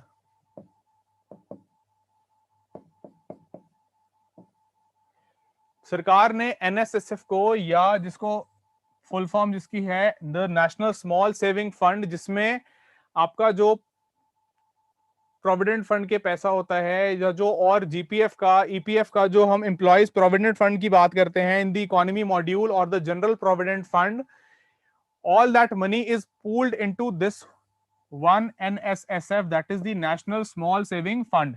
ठीक है. So what the government did, that out of this 1,51,000 crore of food subsidy which it had to pay to the Food Corporation of India, it only paid half the money. The government just paid half of it, that is 77,000. It will amount to something around 890 crore. They just paid half the money of this entire amount, and the other half money, that is something around 77,890 crore rupees, they asked the National Small Saving Fund to give it to the Food Corporation of India. जो budget 2020-21 में food subsidy थी 1,51,000 करोड़ की, जो सरकार ने FCI को देनी थी, उसमें से the government just paid an amount, half of it, to the FCI, and the remaining half of the amount, which is 77,890 crores, it was given as a loan from National Small Saving Funds. And आपका देखो यहां पे जो सिर्फ ये आधा amount है, this will only get included in the fiscal deficit, और जो बाकी अमाउंट जो of this half amount, this here is the off budget borrowing, which will not get reflected in your fiscal deficit. हाँ जी, ये example आप समझ पा रहे हो. देखो, फूड सब्सिडी जो 2020-21 के बजट के हिसाब से सरकार ने फूड कॉर्पोरेशन ऑफ इंडिया को देनी थी, दैट वाज 1,51,000 करोड़. सरकार ने फिस्कल डेफिसिट को लिमिट में रखने के लिए, या फिस्कल डेफिसिट और ऊपर ना बढ़े, इसके लिए क्या किया कि आधा पैसा जो है वो डायरेक्टली दिया, जो रिफ्लेक्ट होगा फिस्कल डेफिसिट में, और नेशनल स्मॉल सेविंग फंड के थ्रू बाकी जो पैसा है, बचा हुआ आधा पैसा, that is 77,890 crore rupees worth of money, it was given as off budget borrowing from NSSF to the food corporation of India. अब यहां पे देखो, ये इतना ह्यूज अमाउंट जो है वो आपने इफेक्टिवली बजट में शो ही नहीं होने दिया, या आपने ऑफ बजट जाके उसको यूटिलाइज कर लिया. सो ओवरऑल जो मैं कहना चाह रहा हूं यहां पे, कि देखो ओवरऑल इकोनॉमी में तो इसकी इंप्लीकेशंस होंगी ही होंगी. आपने अपने आंकड़े को तो मैनेज कर लिया, you were able to manage your fiscal deficit. The number here was managed effectively, but it will definitely have implications for the economy. उसको आप बाद में कुछ भी मैनेज करने के लिए कह सकते हो, लेकिन एक बार तो आपने जो है ये सरकार ने मैनेज कर लिया ना पैसा. ठीक है. It was a silly question. Does the government return that money to PSUs? See, Manisha, for time being, the PSU has given that money to the government. When the PSU will need the money, either it will be made to bear those losses, या तो सरकार हाथ खड़े कर देगी and it will say that you bear those losses, और it can from any other source it will then look for generating that money. ये जो पैसा है, देखो यहाँ पे जो एग्जांपल हमने लिया नेशनल स्मॉल सेविंग फंड का, इसमें पैसा जो है वो 15 साल या 20 साल या 25 साल जो है, इतने लंबे समय के लिए डिपॉजिट होता है। It is not a short duration, जिस शॉर्ट ड्यूरेशन के लिए इसमें पैसा नहीं होता। दीज फंड्स और these PSUs they generate money for long terms, और उतने लॉन्ग टर्म में देखो सरकार डेफिनेटली चेंज हो जाती है। आज की जो सरकार है वो कहती है कि we will look at the immediate need which we have at our doors, हमारे दरवाजे पे जो खड़ी हुई इस वक्त जरूरत है, we will cater to that. After 5 years 10 years what will happen, the next government और the then government of the day it will take care of it. तो सरकार ने इफेक्टिवली क्या किया कि अपनी जो जिम्मेदारी है आज खुद खर्चा कर लिया, लेकिन उसकी जिम्मेदारी अगली सरकार के कंधों पे डाल दी। आज अपने एक्सपेंडिचर को मैनेज करने के लिए ऑफ बजट बोरोइंग के थ्रू पैसा जनरेट कर लिया, लेकिन अपनी वो एक्सपेंडिचर की नीड फुलफिल करते हुए क्या कर दिया कि अगली जो जनरेशन आएगी या अगली जो सरकार आएगी उसके कंधे पे ये जिम्मेदारी डाल दी that they will now be responsible to look into this particular thing.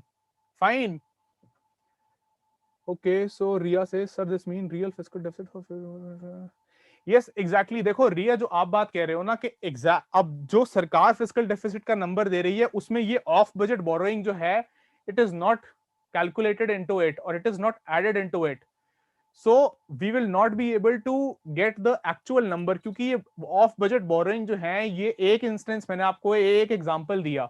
there are many other multiple instances where the government has generated money through this off budget borrowing route. So the fiscal deficit exact, if we were to add this number to it, it will definitely go up. We will take a look at that also, what the CAG has noted. ठीक है, okay, so no push is being made to increase revenue, so they are waiting in terms of accountability. Yes Aditya, certainly point taken, government इससे लेगी interest के साथ return करेगी या principal amount. no Mamta, the government here it is not bound to return to the PSU this loan। ये सरकार जो है, it says that since we are the owner, देखो सरकार ओनर है और वो कह रही है कि ये पीएसयू जो है अल्टीमेटली ये हमारी तो है, हमने अपना ही पैसा लिया है। ठीक है, ऐसा कुछ नहीं है कि वो उनको रिटर्न के साथ या इंटरेस्ट के साथ रिटर्न करेंगे। Okay, Mrinal is saying can we also say that they do not show these borrowing due to getting saved from insults. Yes Mrinal, बिल्कुल। देखो फिस्कल डेफिसिट जो हमने शुरू में देखी है, अगर फिस्कल डेफिसिट आपकी शूट कर रही है तो आपकी फाइनेंशियल हेल्थ अच्छी नहीं चल रही, ये क्लियर कट मैसेज जो है सभी लोगों को दिख रहा है। और उसमें गवर्नमेंट की definitely the government does not have a very good image, it has to go in for some measures to contain the fiscal deficit, and this is one such trick or one such, you can say, measure or trick, whatever you want to call it, that the government is doing such things also to have a face saving with respect to the fiscal deficit। ठीक है, चलिए अब ये आपको example clear हो गया that this is how exactly this mechanism has worked. Now we will move to the concluding part of this topic, कि अगर ये हम एक अभी स्टूडेंट ने बात भी की थी कि अगर एक्चुअल में हम इन चीजों को इंक्लूड करें, अगर off budget borrowing is included in the budget in the fiscal deficit, तो वो कितना शूट कर सकता है, what can the figure go up to.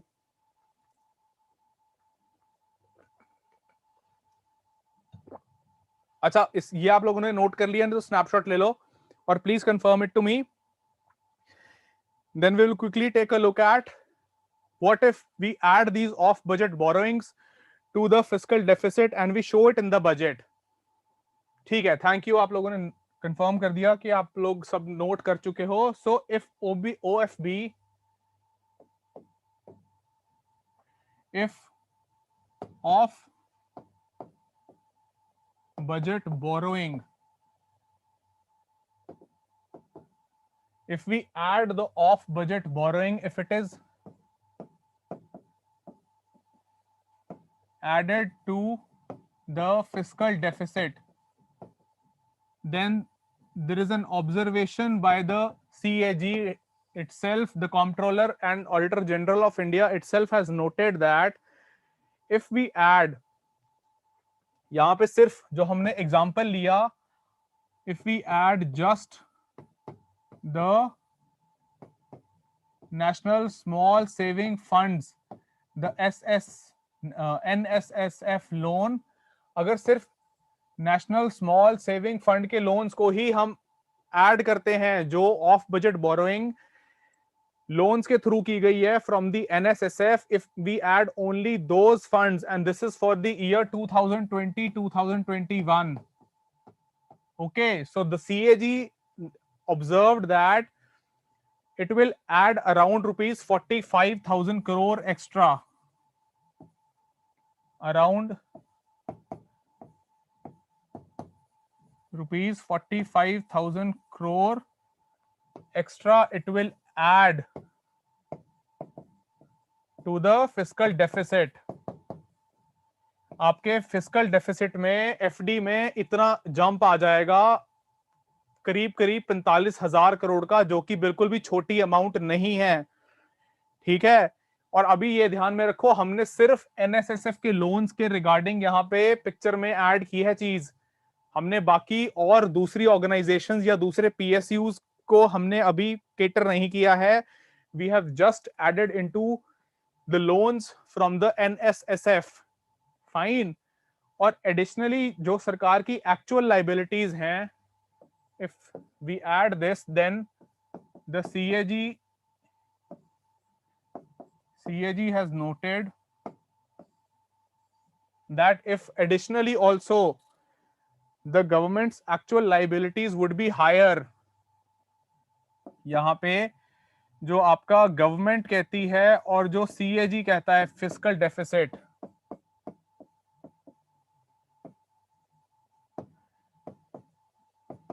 the fiscal deficit which the government says and which the comptroller and auditor general has said for the year 2017-18, ये पुराना एक observation है. 2017-18 का सारा डेटा कंपाइल करने के बाद, which says that your fiscal deficit according to the government it is 3.46%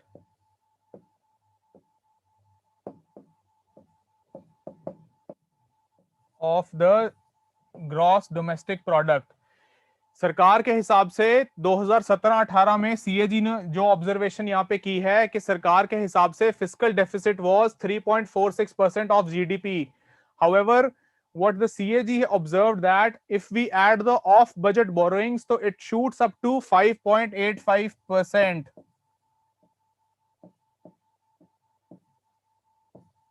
This is how much the fiscal deficit will shoot up if we add the off budget borrowings. This is what the CAG has observed for the year 2017-18. ठीक है sir, if money around 8,000 45,000 crore. दिव्यम, हमने सिर्फ एक particular year के regarding add किया है. अगर सारी चीजों को केटर करोगे तो उसमें से और पैसा जो है वो भी डिडक्ट होगा. ठीक है, जो आप बात कर रहे हो 45,000 करोड़ की, उसमें we are saying that the money which has been routed by the government through the off budget borrowings, it not just caters to the NSSF, it also caters to other organizations, other PSUs also. ठीक है, कौनिका CAG ने जो देखो, CAG की जो यहाँ observation है कि सरकार के हिसाब से, क्योंकि सरकार ने बहुत सारी चीजें जो हैं वो बहुत सारा पैसा through off budget borrowing route किया है, तो 3.46 जो है that is the fiscal deficit according to the government.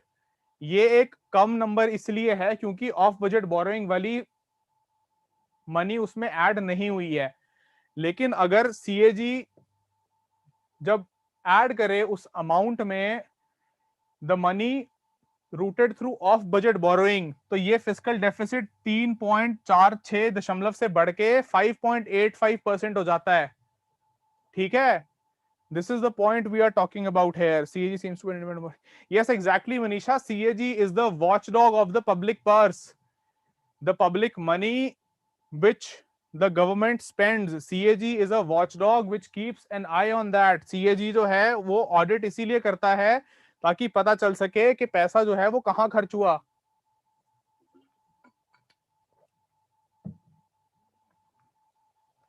हाँ जी, अब ये क्लियर हो गया सब लोगों को? Please confirm it to me whether this particular point is clear to everybody और नॉट। चलिए इसका आप लोग स्नैपशॉट ले लो। Please take the snapshot of this example and then we will move to the third topic, that is the मुक्ति योद्धास। From the historical point of view, this is an important event.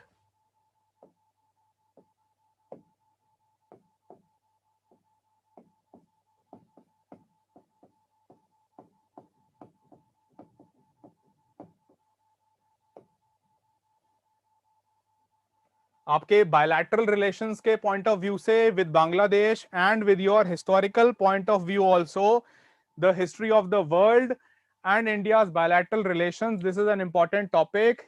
अभी जो है 50वीं सालगिरह मनाई गई, the 50th anniversary of the liberation of our neighbor Bangladesh, which was certainly with the help of the Indian forces. So the context here is the 50th anniversary of the liberation war of Bangladesh, or as it is famously called, the 1971 war. ठीक है, conducts audit on terms of politicians. No Mrinal, no politicians, देखो politicians के respect में CAG का role नहीं है। CAG की जब हम बात कर रहे हैं तो जो सेंट्रल गवर्नमेंट की जो अंडरटेकिंग्स हैं, the PSUs of the central government, we are talking with respect to those bodies. ठीक है, जो बजट के थ्रू पैसा एलोकेट होता है मिनिस्ट्रीज को, डिपार्टमेंट्स को of the central government, we are talking about that money which the CAG audits. Okay, individual politicians की बात नहीं कर रहे हैं हम यहाँ पे, सेंट्रल गवर्नमेंट के डिपार्टमेंट जो हैं, मिनिस्ट्रीज जो हैं, सेंट्रल पब्लिक सेक्टर अंडरटेकिंग्स जो हैं, उनकी बात कर रहे हैं। जब हम सीएजी की ऑडिट के, जो सीएजी ऑडिट कंडक्ट करता है उसको देख रहे हैं। ठीक है, चलिए, सो द मुक्ति योद्धास were in news with respect to the 50th anniversary of the 1971 liberation war of Bangladesh, and इसी को सेलिब्रेट करने के लिए 122 member contingent of all the forces or of all the defense services of Bangladesh, they held a historic march on the Rajpath. ठीक है, a 122 member tri service contingent, this you can say a tri service contingent, tri services contingent of Bangladesh, it marched on the ramparts of Rajpath. ठीक है, इस चीज को celebrate करने के लिए।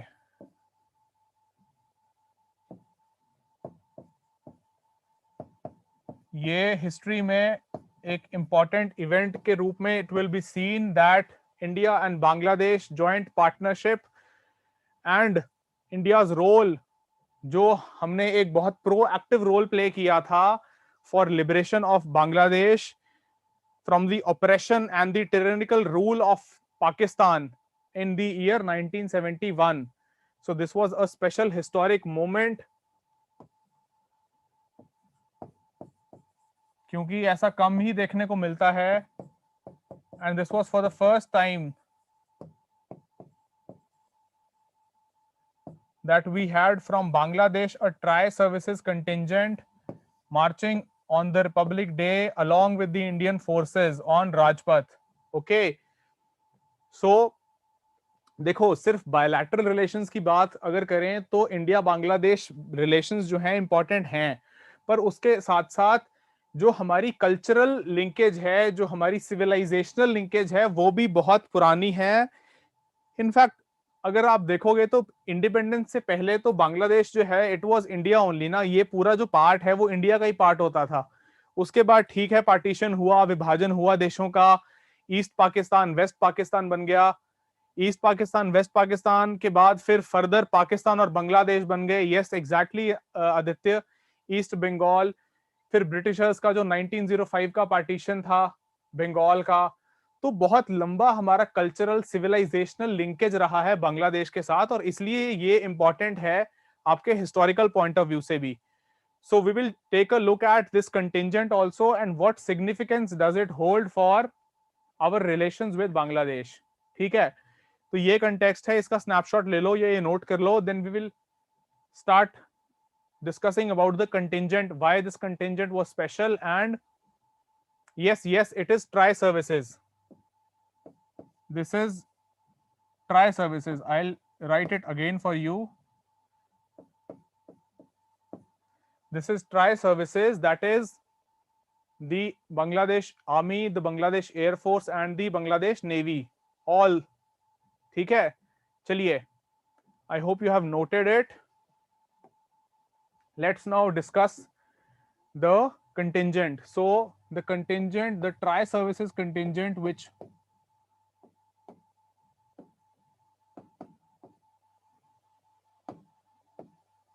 marched on the Rajpath, it basically had soldiers from units of the year 1971. It had soldiers from units of the year 1971। 1971 में जो यूनिट्स थी आर्मी की, उसमें से these soldiers were drawn which marched on the Rajpath. ठीक है, तो ये एक बहुत हिस्टोरिकल मोमेंट उनके लिए था कि वो जो यूनिट्स जिन्होंने पार्टिसिपेट किया था 1971 की लिबरेशन में, उन्होंने इसमें मार्च किया। तो we had soldiers, sailors and air warriors all. We had soldiers plus we had sailors of the navy,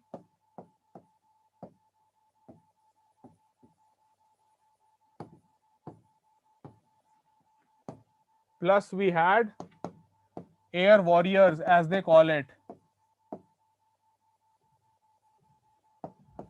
of the Bangladesh Air Force, Bangladesh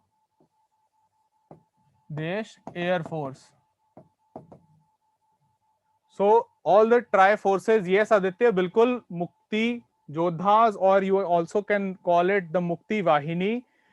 So the soldiers which we are talking about here, they were drawn from the most distinguished contingents of the Bangladesh army, the most distinguished, or you can say the most decorated, most distinguished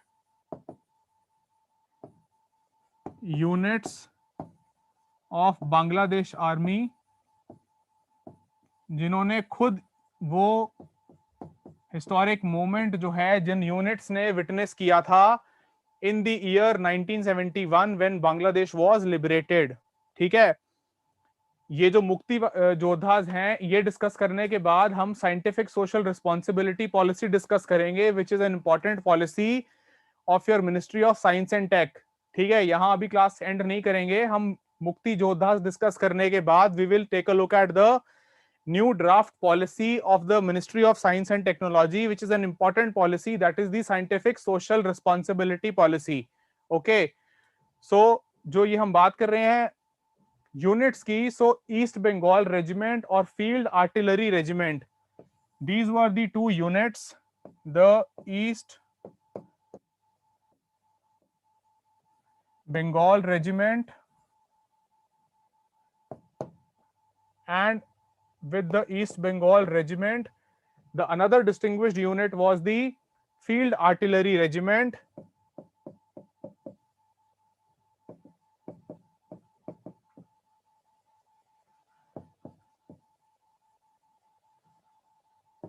So these were the two regiments which have the distinction, which have the honor of not just participating but also winning the 1971 liberation war of Bangladesh. ठीक है, दो regiments, east Bengal regiment और the field artillery regiment.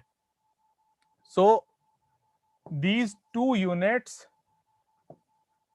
they have the distinction, they participated, distinction of winning the 1971 war. इन्होंने अपने देश की आजादी की जो जंग थी वो ना सिर्फ लड़ी बट दे ऑल्सो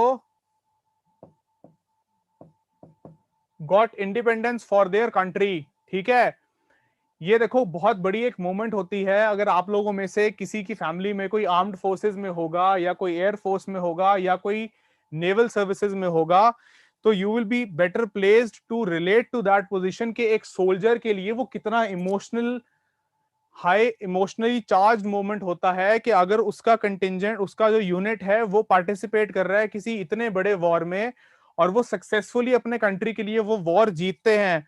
और यहां तो इनकी ये आजादी की लड़ाई थी, it was a liberation war for them. So it is of such high historical importance, वो उस सोल्जर के पॉइंट ऑफ व्यू से तो और ज्यादा जो है इंपॉर्टेंट हो जाता है। ठीक है, और जो दो ऑपरेशंस थे, operation jackpot and operation kilo fight, that is operation jackpot and operation kilo flight. ये जो दो ऑपरेशंस हैं, these were undertaken by the Bangladesh navy and Bangladesh air force. जो ऑपरेशन जैकपॉट है, this was of the navy, operation jackpot was of the Bangladesh Navy, और जो operation kilo fight है, this was by the Air Force। ठीक है, so these two operations were undertaken which helped the Bangladesh army in liberating the country, जो Bangladesh navy और air force ने undertake किया था। ठीक है, सो इस पे डायरेक्ट क्वेश्चन देखो कैसे बन सकता है, that tracing the civilizational, cultural, social, and strategic ties with Bangladesh, enumerate the recent happenings with respect to the bilateral relations the two countries have evolved to।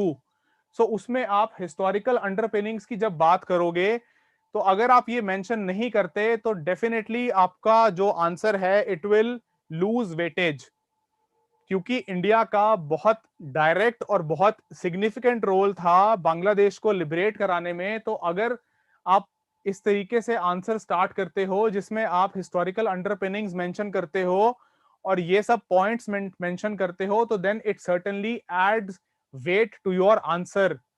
ठीक है, अगर क्वेश्चन है दैट लीनिएट और outline the civilizational, the cultural, societal, and the strategic relations which India has had with Bangladesh, and the point to which our relationship has evolved, then you have to start, you have to mention these historical underpinnings in that। उस context में आप ignore नहीं कर सकते। This is such an important aspect with respect to Indo Bangladesh relationships. ठीक है, हाँ जी पिंकी, ये क्लियर हो गया आपको? यस एग्जैक्टली मृणाल, गाजी सबमरीन इंसिडेंट जो है विच वाज अर्लियर क्लासिफाइड, वो भी बिल्कुल इसका एक एस्पेक्ट होगा। Certainly a very important role played by the Indian naval forces as well. ठीक है, चलिए, तो this was about the contingent and the operations which were undertaken. Now we will briefly discuss the significance. हाँ जी, ये आप लोगों ने नोट कर लिया है या स्नैपशॉट ले लिया है तो मुझे कंफर्म कर दो प्लीज एक बार। Then we will move and discuss the significance of this particular exercise which was just held. ठीक है, okay okay, great great. So now discussing the significance, what significance does it hold, ये ठीक है historical point of view से देखा, पर आज इसकी क्या सिग्निफिकेंस है। तो पहली बार ऐसा हुआ है, it is for the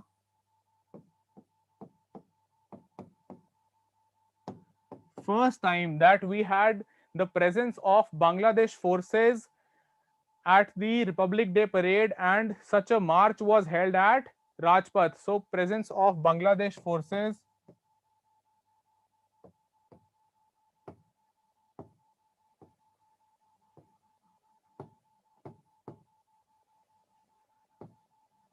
at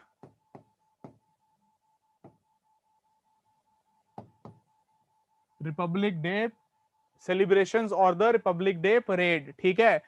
और साथ ही साथ सेलिब्रेशंस तो हमने बात करी है, that 50 years celebration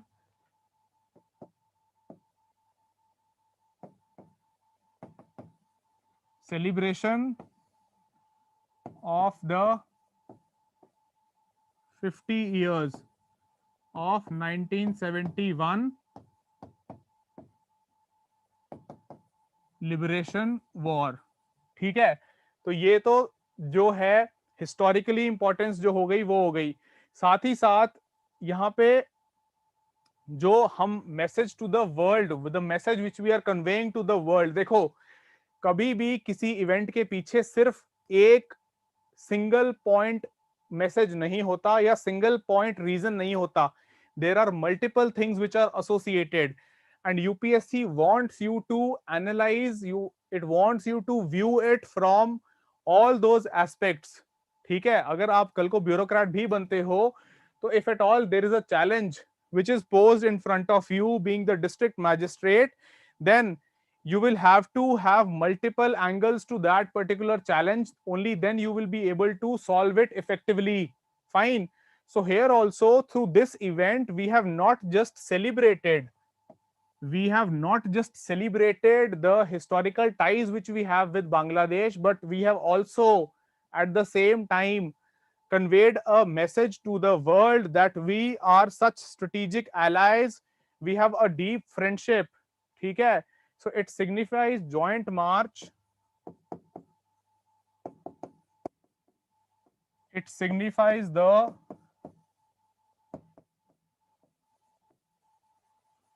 joint march of the forces of the two countries, joint march of both the countries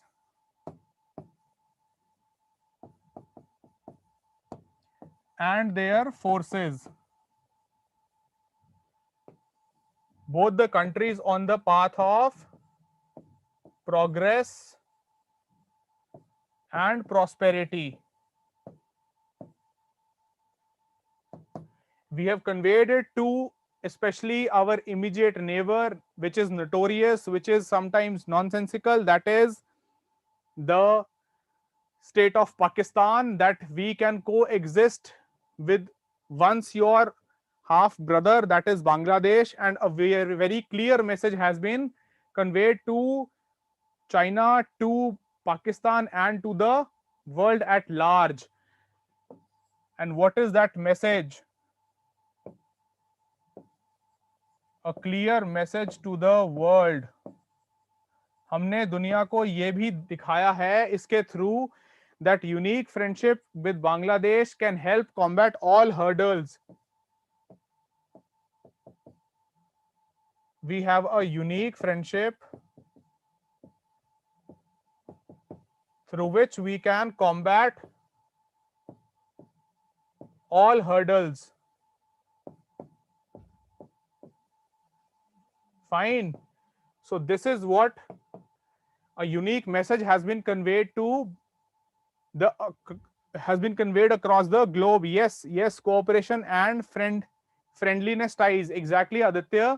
बिल्कुल दुनिया को ये मैसेज बिल्कुल जाता है, अगर किसी देश के रिपब्लिक डे, उसके गणतंत्र दिवस की परेड में कोई दूसरे देश की ट्राई सर्विसेज कंटिंजेंट, सिर्फ एक, अगर आर्मी हो या नेवी हो या एयरफोर्स हो, उनमें से सिर्फ एक ही फोर्स का कंटिंजेंट हो, तो भी बात जो हम कह सकते हैं कि बहुत बड़ी बात नहीं थी।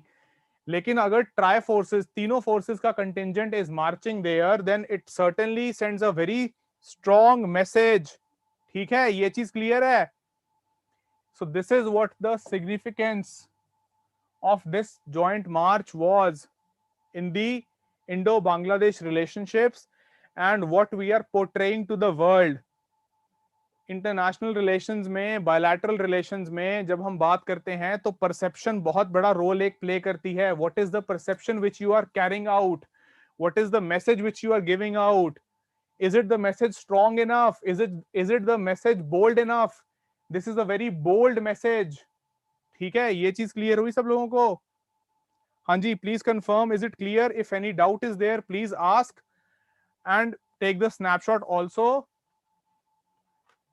Before we move on to the Science and Technology Ministry's very important policy, that is the scientific social responsibility policy. Okay, हाँ जी, बाकी लोग आप सबको क्लियर हो गया? प्लीज कंफर्म करो एक बार मुझे.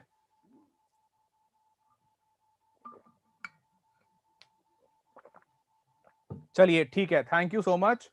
Now we will move to the next topic. A very important ministry, a very important policy which has been drafted by the Science and Tech Ministry, that is the new Scientific Social Responsibility Policy.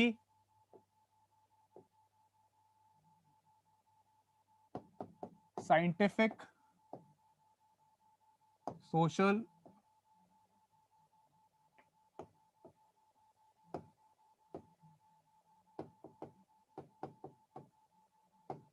Responsibility Policy.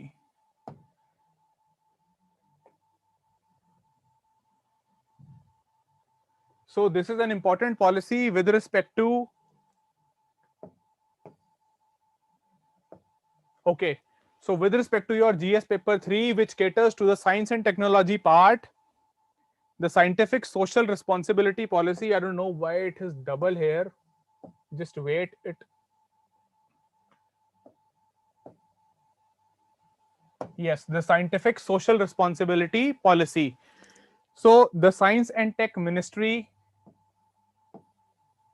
or the Ministry of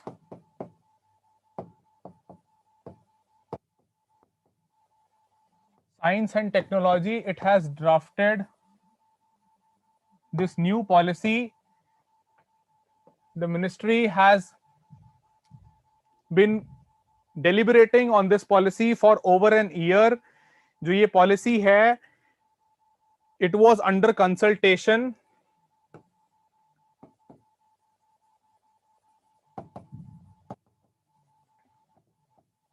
for approximately or for about 1 year.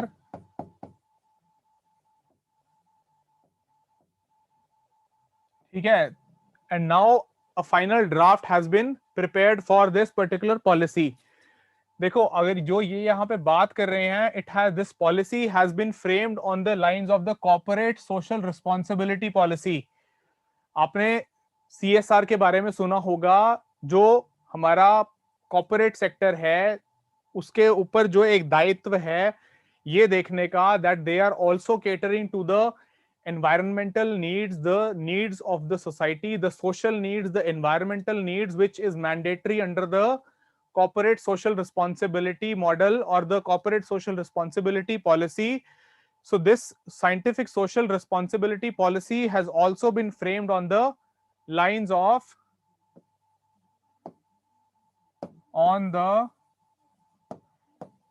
of CSR model or the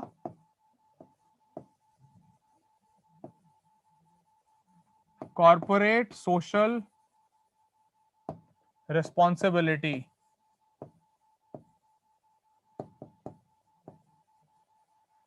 What does the corporate social responsibility policy say?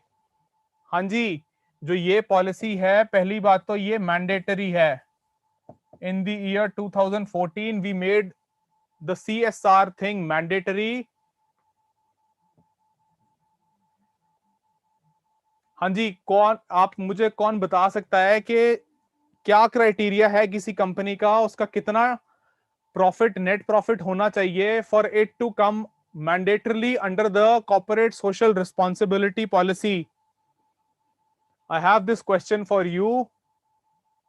Please tell me in the comment section how much net profit should be there of a corporate or a company so as to come under the obligatory CSR policy. Yes, we have answers from few. हाँ जी, बाकी लोग आप लोगों के answers क्या हैं? What do you have to say with regard to this question? Yes, exactly 2% of जो आपका average net profit है of the past 3 years that has to be dedicated to works for environment and society. हाँ जी, बाकी लोगों के इसका answer चलिए ठीक है. Certainly you must be knowing it that under the corporate social responsibility the corporate has been mandated to cater to the environmental aspect, the social or the societal aspect.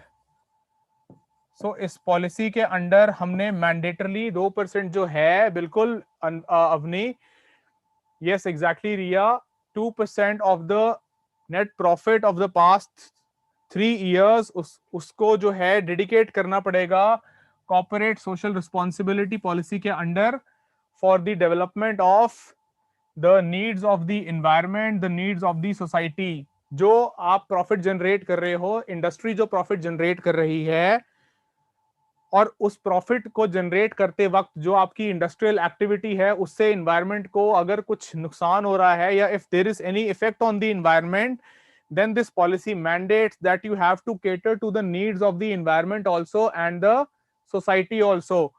तो इसी पॉलिसी के lines पे जो है हमने scientific social responsibility policy जो है वो फ्रेम की है.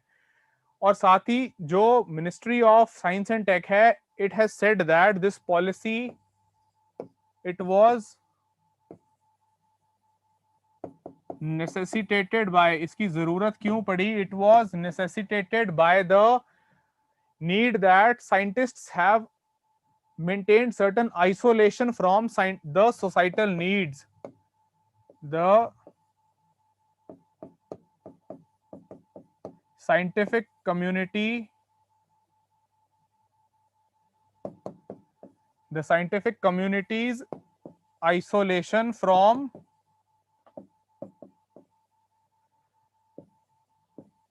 social needs. देखो अक्सर क्या होता है that the scientists who are involved in the research and development projects, who are involved in their scientific research, they are usually cut from the society, the needs of the society, the order of the society which is existing. So what the Science and Tech Ministry has said that this particular isolation of the scientists or the scientific community from the societal needs, it has forced them to come up with such a policy. ठीक है, ये जो बात कर रहे हैं scientific social responsibility policy की, इसके पीछे जो फिलोसफिकल या इसके पीछे जो लार्जर अंडरस्टैंडिंग है कि साइंटिफिक कम्युनिटी की आइसोलेशन जो है सोशल नीड से, उसको खत्म करने के लिए, उसको कम करने के लिए the policy has been drafted. Okay, so before we start discussing about the social scientific social responsibility policy, please confirm if you have a doubt until this point regarding this SSR. okay, overview पे मैंने आदित्य ये बोला, मैंने overview के लिए ये बोला कि जो साइंटिफिक कम्युनिटी है it is so much involved in the in its research, in its R&D, in its scientific pursuit that they are at a level isolated from the needs of the society, the social order of the day. And because of this isolation of the scientific community from the needs of the society, the Science and Tech Ministry has said that it is mandatory or it is the need of the hour to bring such a policy which can bring the scientific community closer with the society as a whole. This is what I talked about when I said that the philosophical or the background, the ideological background which the ministry had while drafting this policy. ठीक है, अब मुझे बताओ clear है ये, और इसका snapshot ले लो, उसके बाद we will discuss what does the policy say कि साइंटिफिक सोशल रिस्पॉन्सिबिलिटी पॉलिसी क्या कहती है. ठीक है, thank you all brilliant people out there. So now we will move to what does the policy say. नहीं, what does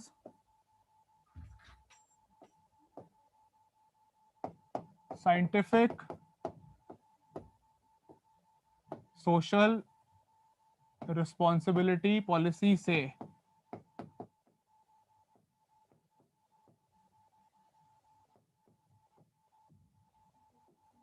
So we will take a look at what are the provisions which the S&T Ministry or the Science and Tech Ministry has kept with respect to this policy. So जो पहली broad चीज जो बात करती है ये policy, it says that every knowledge worker, हर ऐसा जो knowledge worker है who is involved in the pursuit of this particular research, the scientific research, he will have to devote at least 10% days. तो पहली चीज जो यहां पे है that every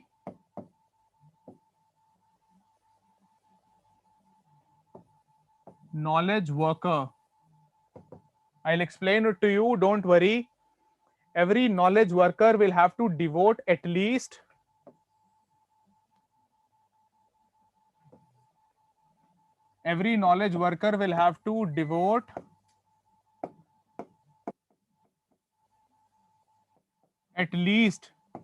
10% days.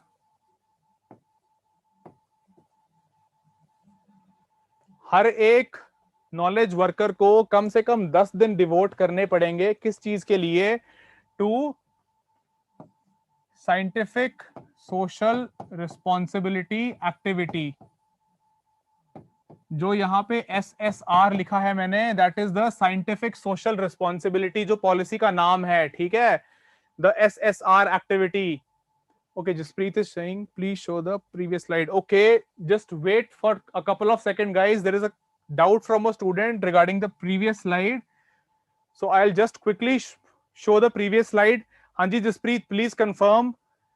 Previous slides में आपका previous slide में what was your concern regarding this previous slide?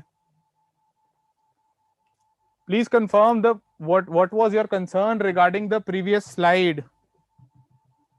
If there was any doubt, please let me know.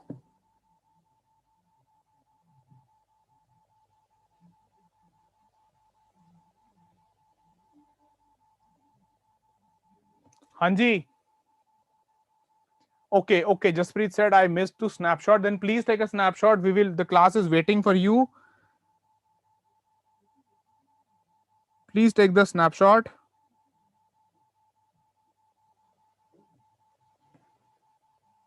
हाँ जी, जसप्रीत स्नैपशॉट ले लिया. ठीक है, okay, thank you for confirming. चलिए, सो हम बात कर रहे थे कि साइंटिफिक सोशल रिस्पॉन्सिबिलिटी पॉलिसी जो है, वो पहला जो उसका एस्पेक्ट है कि हर जो सोशल वर्कर है, हर जो नॉलेज वर्कर है, every knowledge worker will have to devote at least 10% days to scientific social responsibility activity. ये यहां पे मैं लिख देता हूं, the scientific social responsibility activity. ठीक है, तो यहां पे जो बात कर रहे हैं, yes, I will come to it guys, just wait for a second.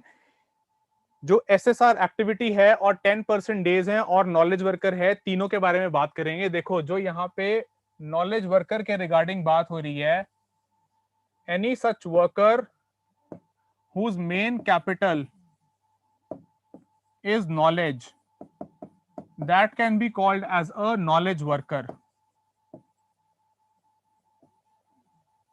If we talk about the scientific community, then due to their exposure to such high scientific projects, to such high scientific research, they have huge reservoirs, they have huge oceans of knowledge eight there disposal.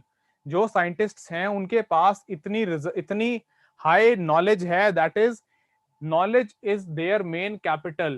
This is what we mean here by knowledge worker. When we say that a scientist is a knowledge worker, इससे हमारा मतलब है कि उस scientist के पास जो है उतना भंडार है नॉलेज का कि वो उसके लिए एक पूंजी है, वो उसका एक एसेट है उस साइंटिस्ट का। ठीक है, 10% नहीं, इट इज 10%। 10% का मतलब यहाँ पे है, देखो परसेंट डे की जो बात कर रहे हैं, परसेंट डे का मतलब that amount of work which is done by a person in one day, amount of work done in one day. So एक दिन में जितना काम होता है उसको मल्टीप्लाई करो 10 से, that is 10% days of work. काम की बात कर रहे हैं। अगर मान लो if a scientist is working for 8 hours in his laboratory or in her laboratory, then those 8 hours constitute 1% of day for that particular scientist.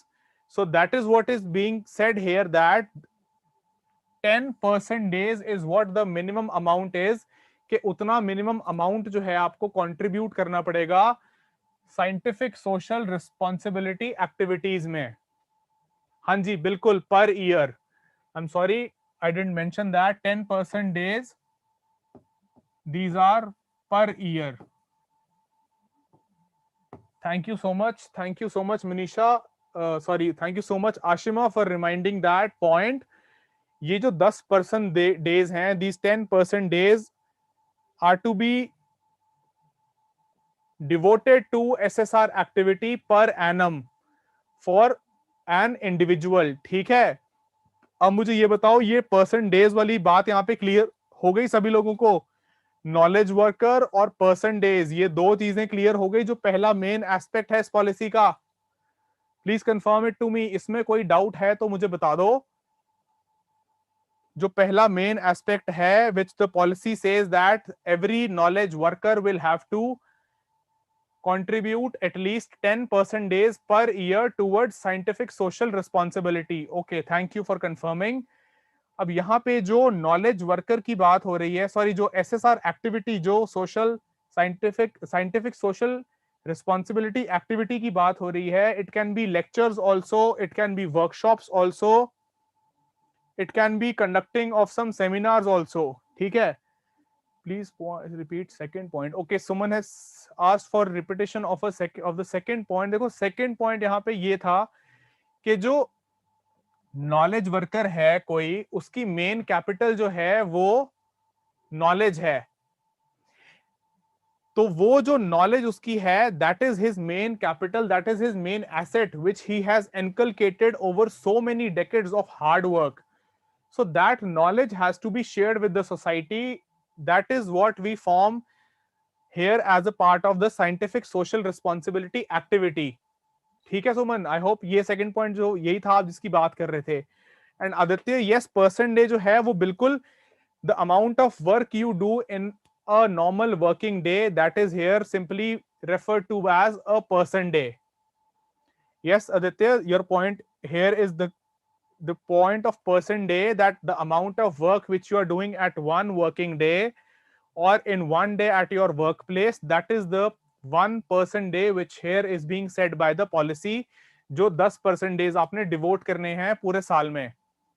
ठीक है, हाँ जी, ये क्लियर हो गया। चलिए, now let's move to the second main aspect of the policy, that is the beneficiaries and the SSR activity. So the SSR activity which we are talking about here, the policy says that you will be given very wide scope. Yes, Konika, 10 दिन साल के 10 जो 10% days हैं, those are for one complete year. आप एक दिन में जितना काम करते हो, ठीक है, that constitutes your 1% day. और 10 दिन के इक्विवेलेंट जितना काम होगा, that is the amount of 10% days, and you have to give those 10% days per annum. For SSR activity. ठीक है, इसमें इतना ज्यादा कंफ्यूज मत हो, this is just for your understanding. Yes, simply it means scientists should involve in social affairs too rather than spending. Yes, exactly, Ria. That is the that is the underlying understanding with respect to this policy.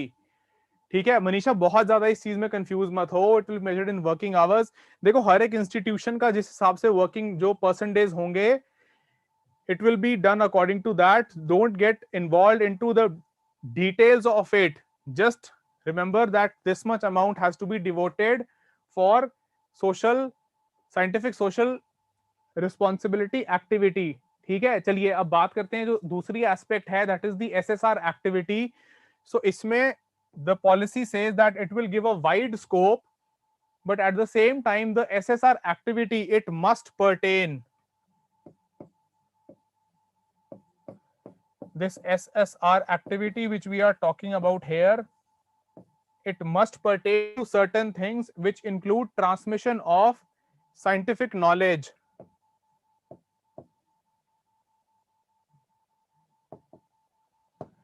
Transmission of scientific knowledge to whom? To the society. जो हम यहाँ पे बात कर रहे हैं scientific social responsibility activity की, this SSR activity is it must pertain to a kind of activity through which there is transmission of scientific knowledge to the society at large. ठीक है, ये जो एम है अल्टीमेटली यही है कि scientific knowledge को हम जो सोसाइटी में भी बांट सकें, वो सिर्फ सीमित ना रहे up to the scientific community. Okay, हाँ जी मनीषा, आपका वो वाला डाउट क्लियर हो गया था ना, work will be measured in working hours. Yes, जो वो परसेंटेज था, I hope that doubt is now settled. वो सभी लोगों का खत्म हो गया है ना, वो चीज तो क्लियर हो गई है सब लोगों को। मुझे एक बार कंफर्म करो, और सेकंड एस्पेक्ट में अगर कोई डाउट है तो वो भी बताओ।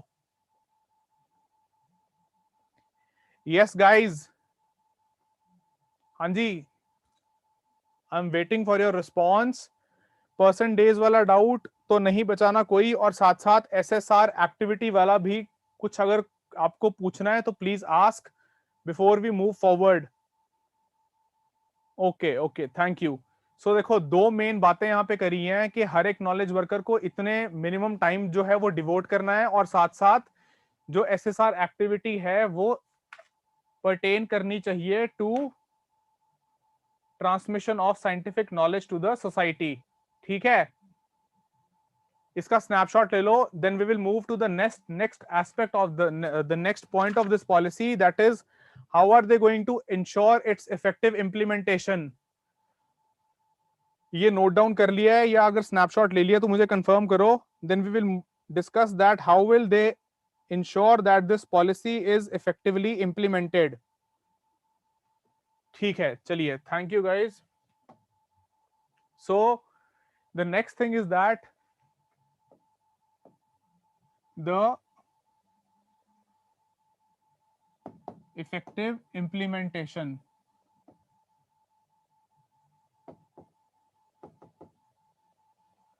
How is it going to ensure that this policy it is implemented in an effective manner? ठीक है, तो देखो जो एसएसआर मॉनिटरिंग सिस्टम है, the policy will have an SSR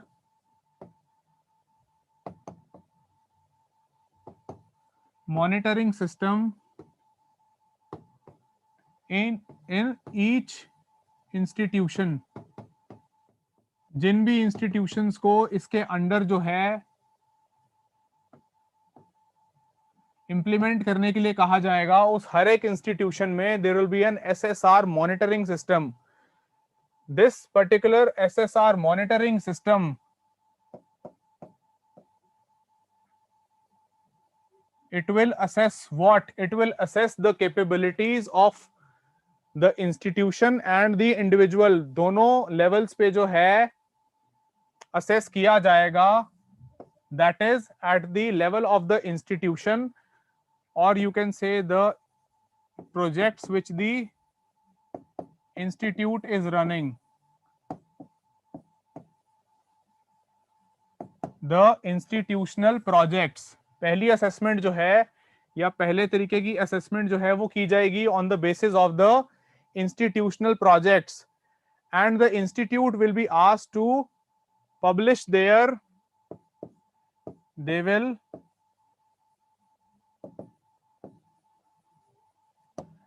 these institutes under whatever they will pursue, whatever projects they will undertake for this SSR activity, जो समाज में ये साइंटिफिक नॉलेज कंट्रीब्यूट करने के लिए, बढ़ाने के लिए जो भी प्रोजेक्ट्स अंडरटेक करेंगे, they will have to publish their SSR activity in their annual reports.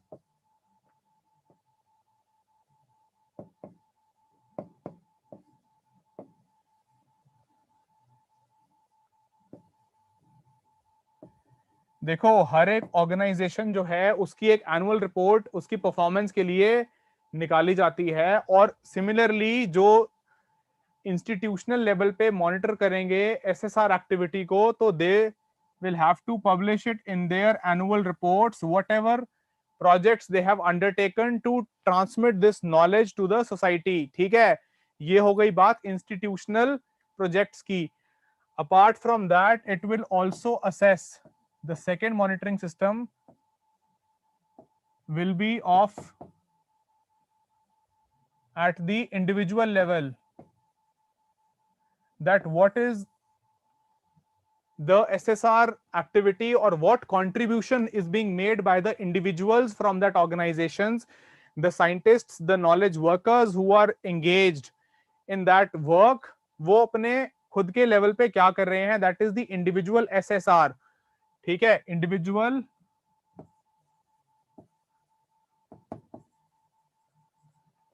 SSR activity,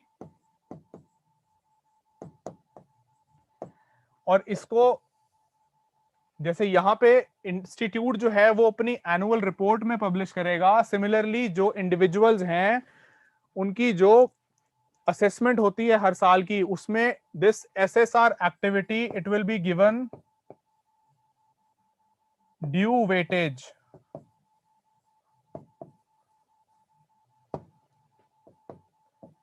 in their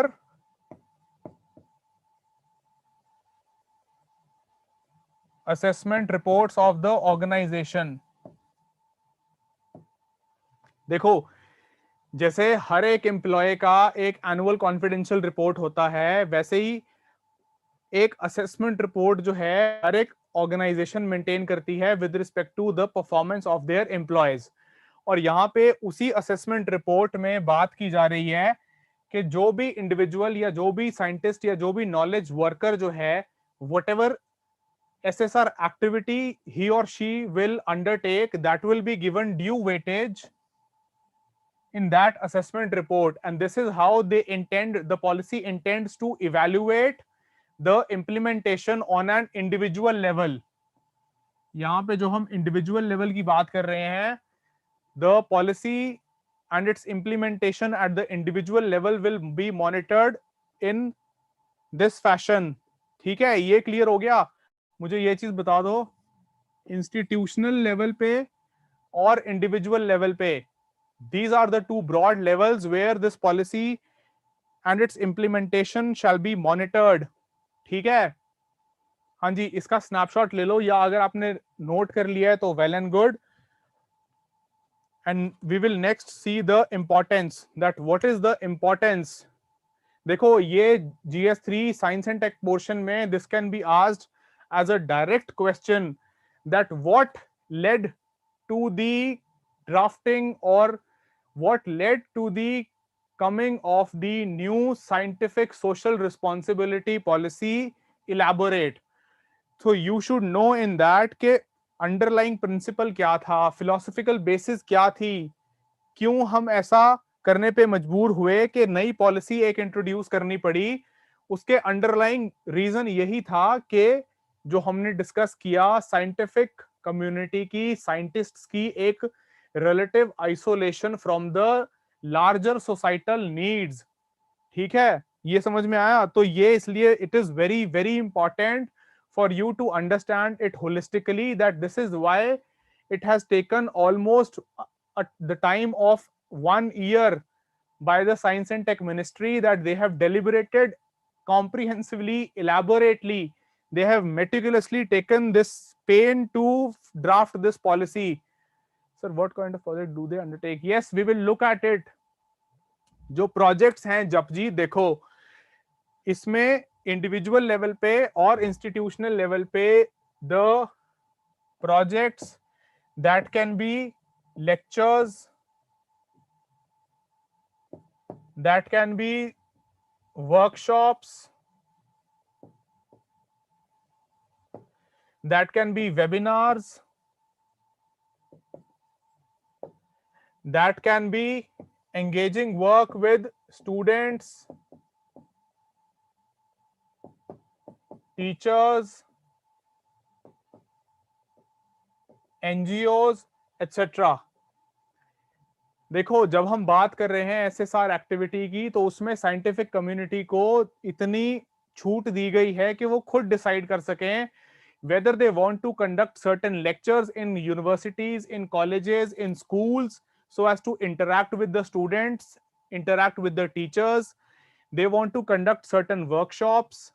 They want to rope in with certain NGOs, non-government organizations के साथ मिलके उनको एक और option है that they can rope in the NGOs, and then through those NGOs also they can conduct seminars, they can conduct workshops. All these freedom has been given to the scientific community, ताकि उनको ये ना लगे कि उनके गले में कोई पट्टा बांध दिया है, उनको ऐसा ना फील हो that they have been tied by this policy very hard and they have not been given any scope in it. They have been given ample operational scope in it, that they can undertake any kind of project through which they can transmit this knowledge. ठीक है, अपने ज्ञान को share करने के लिए समाज के साथ ये सारी ऑटोनॉमी, ये सारा फ्रीडम जो है इस पॉलिसी के अंडर दिया गया है. ठीक है, हाँ जी Japjeet, is it clear to you? चलिए, now we will discuss the importance और the significance. Please confirm it to me. अभी तक यहां तक कोई डाउट है? Yes, exactly. They will reach out to private institutions as well.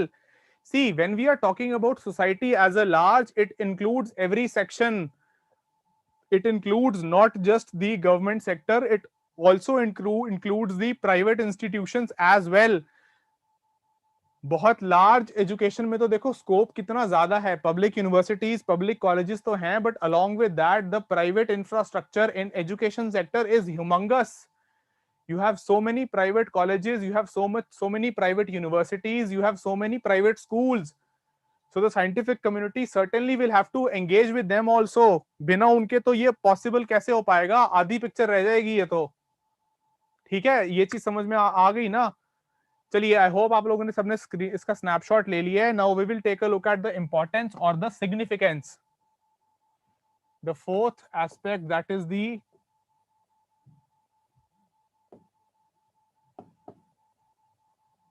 importance of the SSR activity.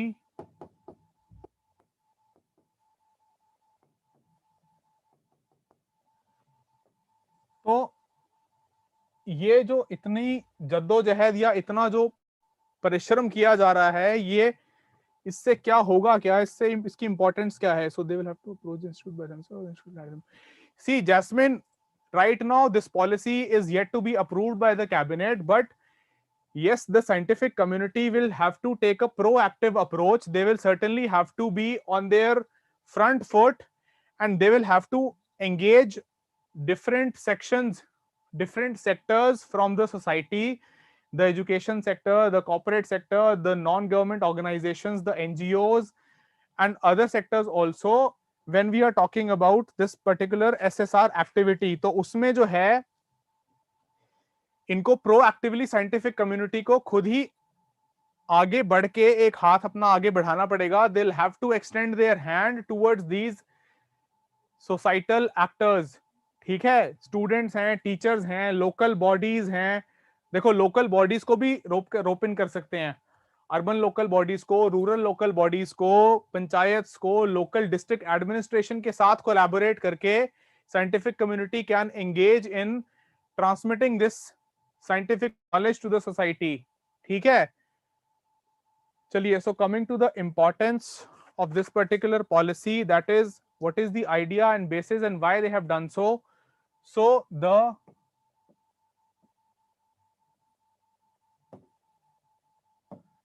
philosophical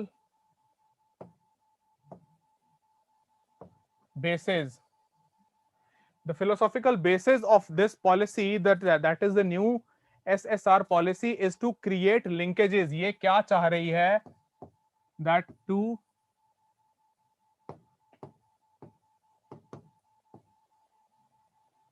create linkages between the scientists and the society, या आप कह सकते हो to create linkage between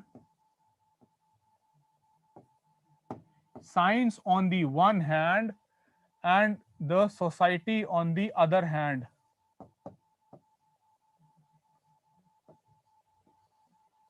This is what is the philosophical basis of this particular policy, that it intends to create linkage between science at one hand and the society at large on the other hand. ये इसके पीछे जो philosophical basis है, the basic idea underlying this new policy. Apart from this, the policy also aims at the optimal utilization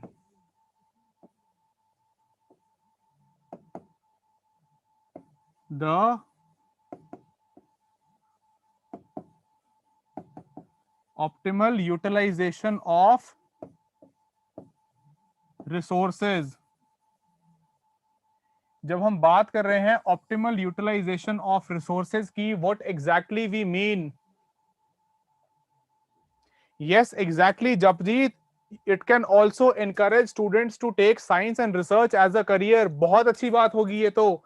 इससे अच्छी बात क्या हो सकती है अगर हम एनकरेज करें अपने बच्चों को, अपने यूथ को, to undertake scientific pursuit, to undertake research activities. उससे तो इनोवेशन में और हमें बढ़ावा मिलेगा। we will be more inclined towards the innovation front, which is always good. R&D innovation is always good for the fundamental development of any economy, any society. If we are to become a completely developed nation, then definitely research and development and pursuit in such activities is a must. It is a must and it has to be done. जितने भी देखो advance countries हैं, जितने advance Nations हैं, वो अपनी technology के लिए अपने ऊपर ही डिपेंडेंट हैं। वो किसी के पास जाते नहीं हाथ फैला के कि हमें टेक्नोलॉजी दे दो, हमें लेटेस्ट रिसर्च जो आपने की है उससे जो टेक्नोलॉजी इजाद की है वो हमें दे दो। They do their own R&D, they get it patented, वो उसका इंटेलेक्चुअल प्रॉपर्टी राइट बनाते हैं। They utilise it for all sorts of benefits, they use it for their own benefit, they sell it to other countries, they generate huge revenue out of it, they generate trillions of dollars. ठीक है, चलिए, coming back to the optimal utilisation of resources. तो जो ये policy है ये कह रही है कि रिसोर्सेज जो हैं इंस्टीट्यूट के रिसोर्सेज, दैट इज दी, क्योंकि इंस्टीट्यूशनल लेवल पे पहले बात की है, so institutional resources. So this policy says that you must maximum exploit the institutional resources which are in the form of infrastructure,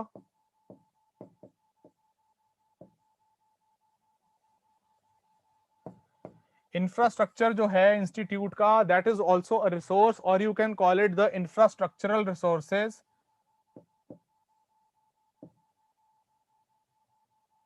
And apart from the infrastructural resources, yes, very good, Pinky, as you have mentioned, the human resources or the knowledge based resources, that is the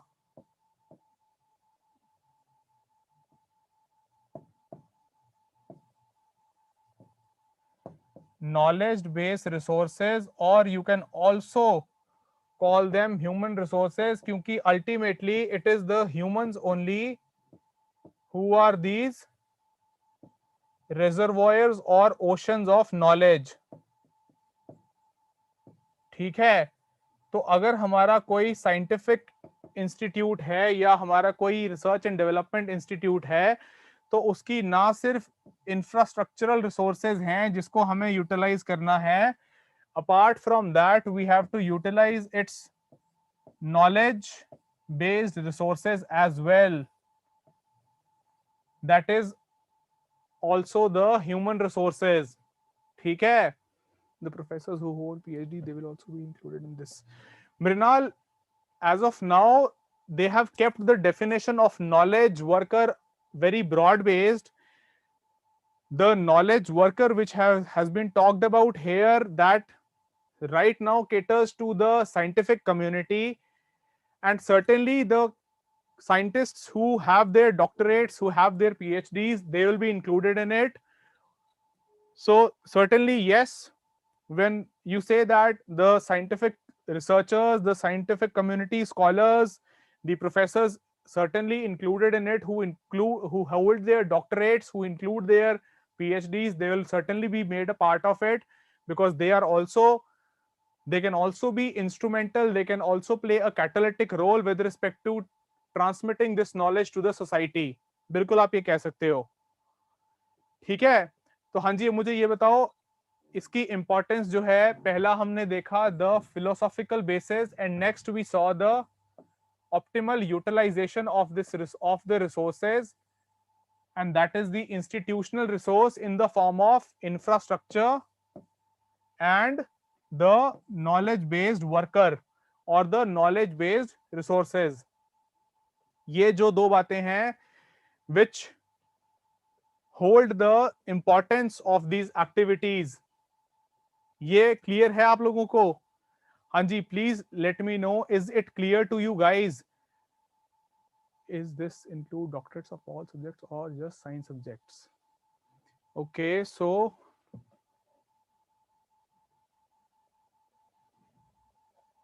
see Ria, until now, since the science and tech ministry has said that it is with respect to the scientific community, so as of now we will limit it to the scientific community and we will not include the other categories in it. Let the cabinet approve it once. It is pending with the cabinet for approval, and the approval is awaited from the union cabinet. The science and tech ministry has presented this policy. They have given this policy a go ahead at the ministerial level. The union cabinet's approval is awaited. So once the approval, the green light is given, the go ahead is given, we will be more clear that whether it just pertains to the scientific community or not. See, as far as if we go by the name, then certainly it caters to the scientific community only, क्योंकि scientific community की isolation की बात करके ही इन्होंने शुरू करा है कि हमने ये ड्राफ्ट क्यों करी पॉलिसी, है ना? आप कह रहे हो कि आपको लगता है कि जो साइंटिफिक कम्युनिटी है उसकी एक आइसोलेशन है सोसाइटी के साथ, और उस आइसोलेशन को खत्म करके आप चाह रहे हो कि आप एक लिंकेज क्रिएट करो बिटवीन साइंस एंड सोसाइटी. तो certainly it is going to have in its ambit the scientific community as a priority. Fine, चलिए, इसके बाद भी अगर अब कोई डाउट है तो मुझे एक बार फाइनली क्लियर कर दो before we call it a day. If in the complete lecture for the day is any remaining doubt there for any student, let me know, or else we'll call it a day here and we'll meet next week. चलिए, ठीक है, ठीक है. Thank you ji, thank you so much for your patience and interaction. Two way class होती है तो उसका मजा ही कुछ और होता है. If it is an interactive session then it is certainly pleasing for me also. Yes, moral boost for scientist, certainly it is going to be a moral boost for scientists also, Aditya. बिल्कुल. Okay, Vanshika says sailors and air warriors were also from units of 1971. Yes, exactly, Vanshika. जो Bangladesh navy और Bangladesh air force है उसमें sellers and the air warriors, they were also from that part. The those units of the Bangladesh Air Force and Navy which participated in the liberation of their country? Certainly, yes. That is why the tri-services contingent, it came as a whole and participated in the Republic Day parade on the Rajpath. On the Rajpath, ठीक है? हाँ जी, बिल्कुल sellers air warriors थे उसका part. ठीक है, I hope it is clear to you. चलिए then we will call it a day here. Thank you so much. Until next week, please stay safe and study well, all of you. Thank you.